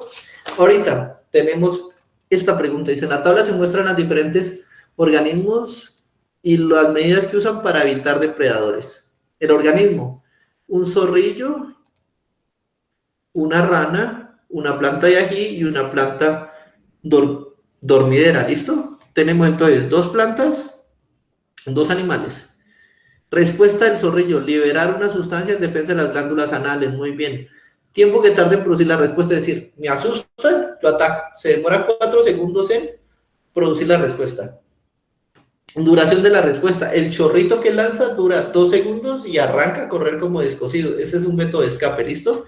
La rana venenosa libera veneno a través de la piel. ¿Cuánto se demora en liberar el veneno? La asustan, 2 segundos, ya tiene la piel cubierta de veneno, y el tiempo que se le demora en mantenerse ahí en la piel pueden ser 2 segundos, lo suficiente para transmitirlo y también salir corriendo, matar al paciente y salir corriendo. ¿Por qué se da esto? Se da por un mecanismo que es mediante la estimulación del nervio y hormonas que activan desde el órgano o tejido específico. Bueno, vamos a explicar eso en claro castellano. Tengo mi sistema nervioso, controlado ¿por quién? Por el cerebrito. El sistema nervioso a lo largo del cuerpo tiene unas terminaciones. Ustedes han oído hablar de los nervios, pero no el sentimiento de susto, sino el nervio real. Esos son como redes eléctricas que se distribuyen por todo su cuerpo y mandan mensajes tanto receptivos como desde el cerebro hasta ese punto. Entonces, ¿mensajes de qué tipo? El cerebro tiene sinapsis neuronal, entre las neuronas hay pequeñas descargas eléctricas y eso manda mensajes. Entonces, a través de este sistema usted está mandando impulsos eléctricos. ¿Listo? ¿Qué pasa con los impulsos eléctricos? Digamos que usted necesita sintetizar allá en el vaso o en el hígado o en el riñón una hormona en específico, en el páncreas. El cerebro manda el mensaje eléctrico llega hasta el páncreas o el lugar donde usted necesite y en ese lugar se empiezan a producir las hormonas. Por eso es que la respuesta es rápida. ¿Qué viaja más rápido? ¿Un electrón que tiene una masa infinitesimal de 1 sobre 840.000 veces lo que es un protón? ¿O una hormona que es una molécula gigante y pesada? Viaja más rápido el electrón, entonces por eso yo escojo desde mi cerebro hasta el lugar, enviar la respuesta eléctrica, ya que en el lugar se sintetice la hormona, ¿listo?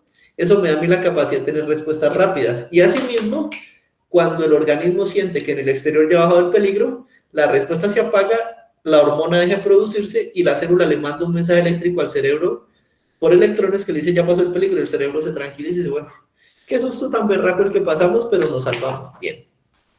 Eso es el sistema eléctrico y cómo se relaciona con el sistema hormonal. Las plantas, miren. Respuesta, defensa química. En defensa química pueden actuar como antimicrobianos y antitoxinas, es decir, generan compuestos que matan bacterias, matan microorganismos o algún veneno. Tiempo de respuesta, usted perturba la planta y según esto se demora 8 horas en reaccionar. ¿Por qué? Porque la pobre plantica, bueno, no pobre, la planta,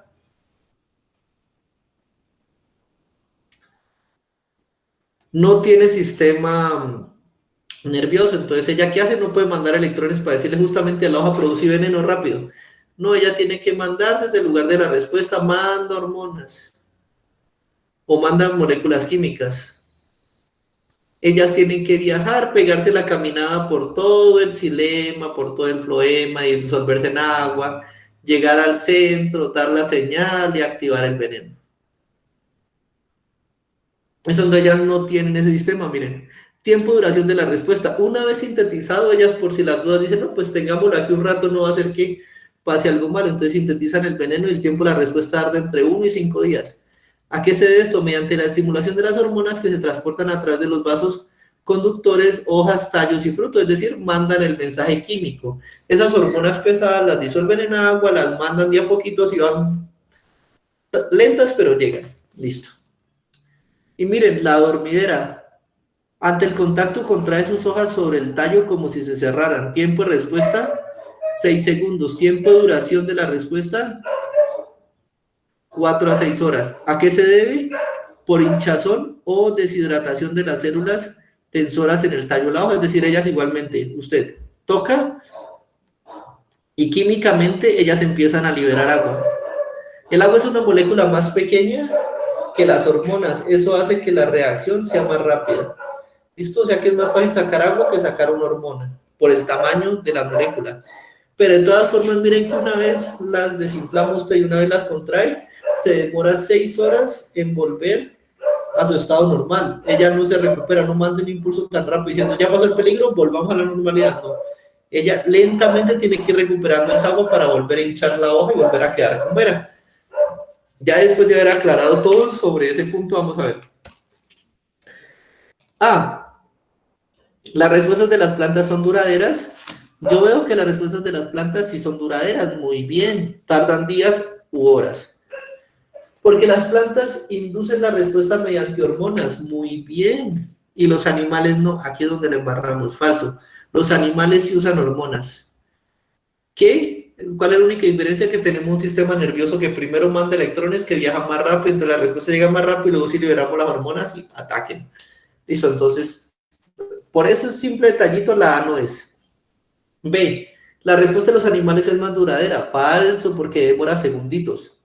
Entonces, falso. C, la respuesta de los animales es más rápida y corta. Viene rápida y corta, porque poseen un sistema nervioso, lo que les permite a ellos mandar impulsos eléctricos que viajan más rápido que los hormonales y tenemos una respuesta más rápida. Hasta ahí la C, la respuesta correcta. La D dice, la respuesta de las plantas es más duradera, que no es duradera, que dura apenas, sí es duradera. Listo, entonces sí es duradera, muy bien, pero ¿por qué no es la respuesta correcta? Porque su sistema nervioso, que las plantas no tienen sistema nervioso, entonces no es la respuesta correcta. La respuesta correcta es la C, 63, la C de casa. ¿Sí? ¿Entendieron? ¿Quién no entendió?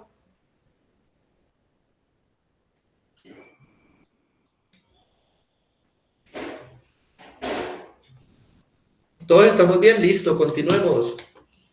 Esta dice, la figura muestra los procesos de circulación en 4 organismos. Bien. La circulación en unicelulares eucariotas, ahí tenemos. ¿Listo? Circulan, circulan, circulan. Veamos qué pasa en esta célula. En el interior, sea lo que sea que esté circulando, posiblemente agua, miren, da ciclos. Voy a cambiar de proyector, da, miren el punterito, gira, gira, gira, gira.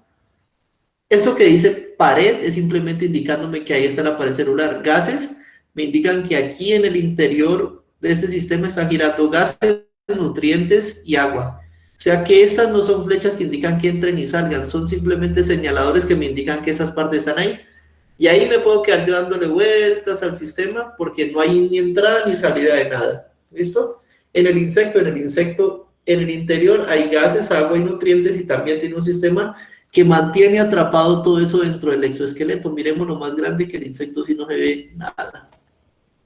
Mira, si ven, ahí adentro tiene un sistema que baja y sube, pero lo mantiene dentro del esqueleto del insecto. ¿Listo?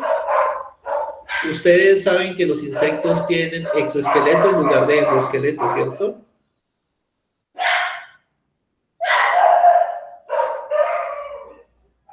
Humanos, endoesqueleto, estructura por dentro que nos soporta. Insectos, exoesqueleto, estructura de queratina por fuera que los mantiene soportados. ¿Listo? Por eso es que los insectos no pueden ser gigantes o no pueden pasar cierto tamaño, porque la gravedad quiebra ese exoesqueleto que es frágil y los aplasta. Bien, gracias por el dato extra. Circulación en plantas. Miren, en esta se da pie a la confusión porque aquí sí me está diciendo oxígeno y una flecha que va hacia afuera, luz solar una flecha que va hacia adentro, dióxido de carbono una flecha que entra, agua una flecha que entra, ¿listo? Pero eso no es circulación, eso es asimilación de nutrientes, esos son otros procesos. La circulación realmente se da en este, savia elaborada baja desde la planta y savia bruta con todos los nutrientes que toma del piso suben. Eso es la circulación, savia que sube, savia que baja, ¿listo? Y en último tenemos la circulación en peces. La circulación en peces tiene un pequeño problema, ¿listo? Miren, sangre oxigenada y nutrientes que están aquí, llegan al sistema, en algún punto esos nutrientes son entregados, porque ahora recogen sangre cargada por CO2, pasa al corazón, vuelve y se bombea sangre limpia Entrega nutrientes, vuelve y sale, sangre cargada. Y así mantengo un ciclo. ¿Listo? Miremos que la circulación entonces es un sistema donde yo no estoy ni ingresando nutrientes ni sacándolos. ¿Listo? Simplemente los pongo a circular en el interior y observo qué pasa. ¿Por qué es importante el proceso de circulación en los seres vivos? Vamos a ver. Porque permite el ingreso de sustancias, no permite el ingreso. En ninguno de ellos están ingresando sustancias. ¿El pez ustedes ven por aquí afuera que algo le estén ingresando? No. Simplemente veo las partes que lo constituyen. No. Ni ingresando ni saliendo. Al insecto también, ¿algo ingresa o algo sale? No. La planta es el factor distractor, pero si vemos bien, ella solo sube savia, baja savia, esa es la circulación. B, porque realiza el transporte y la distribución de sustancias nutritivas en el organismo. Cuando digo en el organismo, será dentro del organismo, entonces esa sería la correcta. La C, ¿por qué no es? Porque elimina sustancias, falso. Y la D, porque permite la salida, falso. No sale ni entra nada. Respuesta correcta es la C, solo me permite circular nutrientes, gases y agua en el interior. Efectivamente. ¿Alguna pregunta hasta ahí? Yo sé, Claro, cuéntame. Suri, bienvenida nuevamente.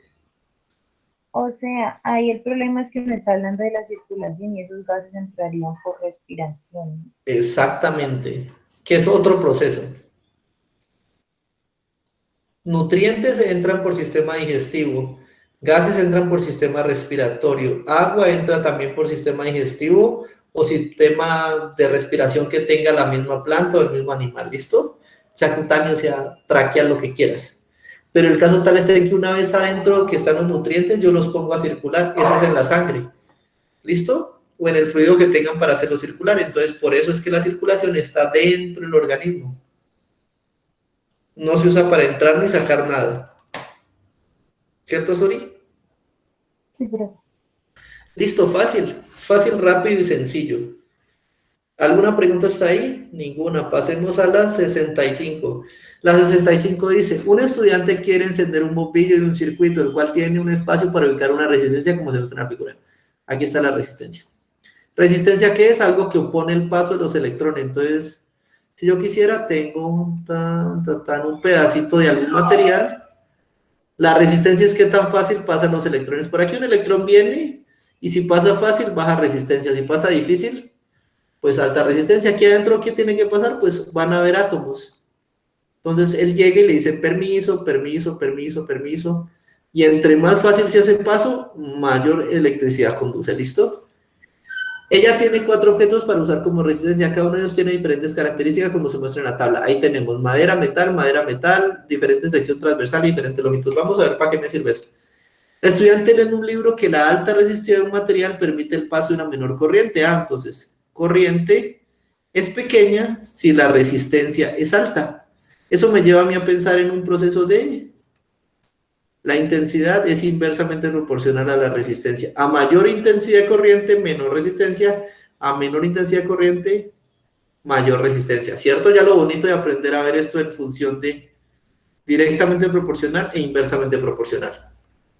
Listo. O sea, entre más difícil sean estos saltos allá dentro del metal, por ejemplo, aquí voy a borrar esto. Entre más difícil sean esos saltos allá adentro, al electrón le cuesta saltar de aquí a aquí, no tiene ganas, entonces como que trata, pero no puede, se queda trabado. Entre más sea la resistencia que hace, menor cantidad de electrones van a pasar. Si al primero le costó un trabajo pasar, ¿usted cree que el segundo va a querer? No. Entonces, a mayor resistencia, menor intensidad. Bien. Ella sabe que la corriente que pasa por un objeto es menor cuando, a ver, intensidad de corriente va a ser pequeña cuando la sección transversal disminuye, el área o la sección transversal disminuye. ¿Por qué? Miren, un electrón tiene toda esta área para pasar. Un túnel grande por donde ingresar al material. Si ahorita ese electrón tiene esta área pequeña, le va a quedar más fácil o más difícil. Y suponiendo que él no viene solo, él viene como con 10 millones de amigos. Entonces, entre más grande sea la boca del túnel, el área superficial, más fácil van a entrar por el material. Entre más pequeño, pues, más difícil le queda, porque todos ellos se van a quedar ahí atorados. ¿Listo? Entonces, Si uno baja, el otro baja. ¿Cómo se llama eso? Intensidad directamente proporcional a la sección transversal. Y ahora lo siguiente dice, y baja si la longitud aumenta. ¿Ah, por qué? Porque no es lo mismo que ese pobre electrón haga un recorrido de apenas esta distancia a que se atraviese toda esta distancia. ¿Listo? Entonces, entre mayor longitud, él va a gastar más energía y va a decir, no, yo no llego allá al otro lado, yo mejor me devuelvo.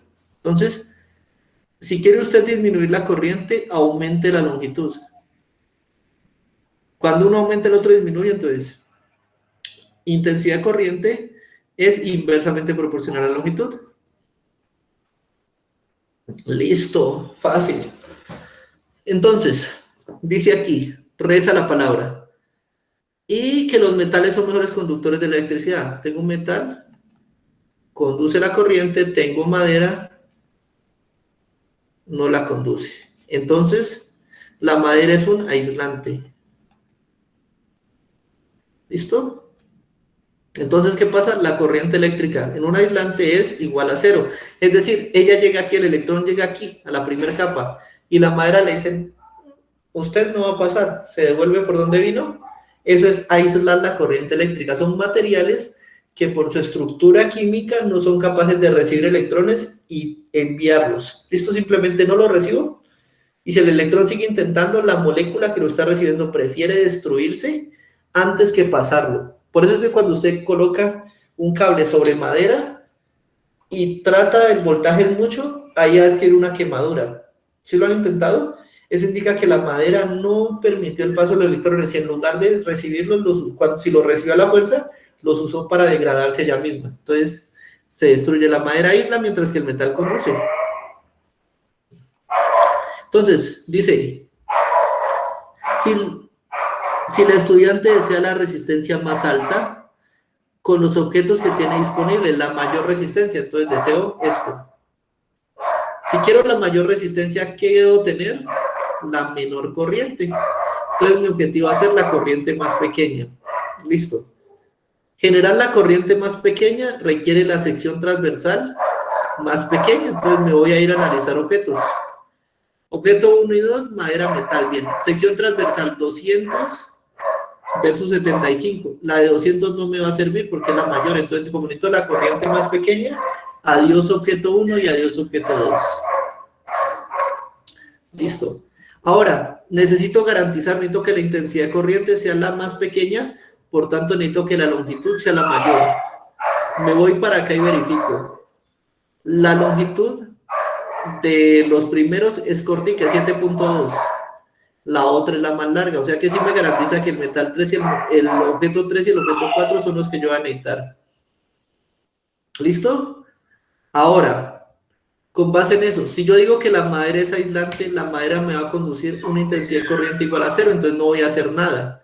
Entonces también debo descartar la madera. Me toca quedarme únicamente con el metal de sección transversal más baja y longitud más alta. Ese me va a garantizar que se va a pasar la corriente más pequeña y que por tanto voy a tener la resistividad más alta. Respuesta correcta, la C. ¿Listo, chicos? ¿Dónde quedó el puntero? La C. ¿Listo? ¿Hasta ahí alguna pregunta, chicos?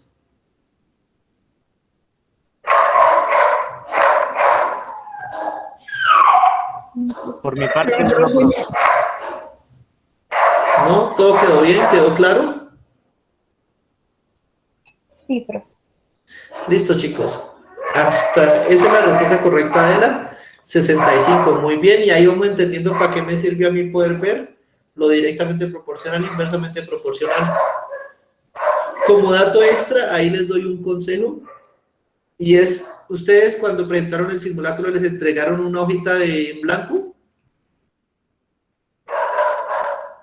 No, señor, pero yo llevé cuaderno.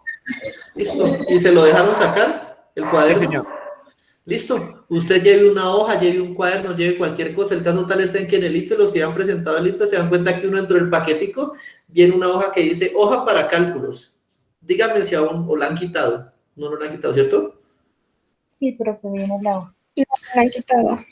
Esa hoja es para que usted haga todos estos garabatos. Si usted no entiende una pregunta y la tiene que convertir a esto, hágalo. Es preferible que usted haga esto, en 30 segundos haga esto, a que pierda 2 minutos leyendo y releyendo la misma preguntación, que aquí los entreno para entender estas cosas.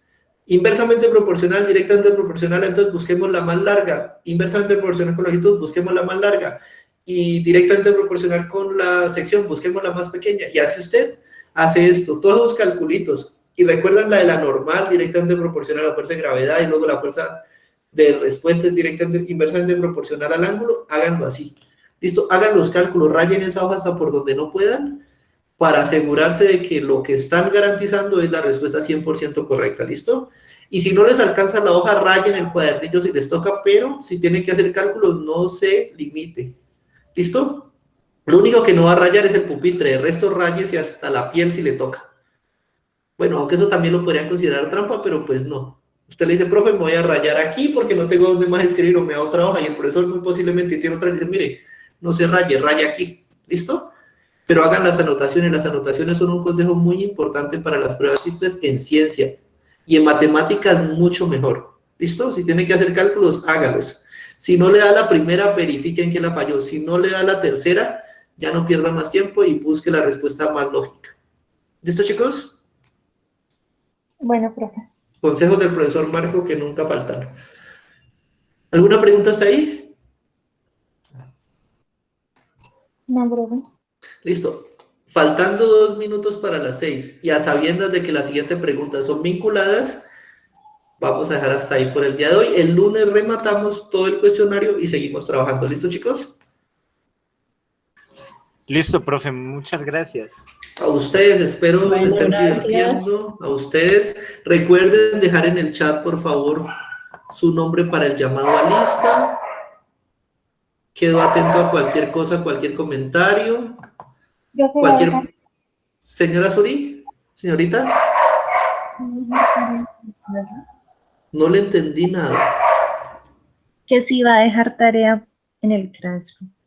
Ah, si quieren les saco tarea, no hay problema. Sí, profe. No hay problema. Listo, entonces Sí, para profe, mañana. déjenos un taller. Es que Listo. me parece extraño que no nos haya dejado nada. Ah, sí, porque los directivos me informaron de que de preferencia les resolviera este taller hoy. ¿Listo? Entonces, como estamos trabajando con el solucionario, no me pareció prudente dejarles más trabajo y que me empezaran a trocar los cables. ¿Listo? Listo, profe, muchas gracias. Listo, no ustedes, pero ya mañana, a más tardar, les libero otro cuestionario. ¿Listo? Bueno, profe, gracias. Listo, ustedes quedo atento. Cualquier cosa me escriben y me recuerdan que hay veces se me vuela el cerebro, pero pues lo recupero rápidamente. Sistema nervioso central. Eso, chicos, no siendo más, detengo la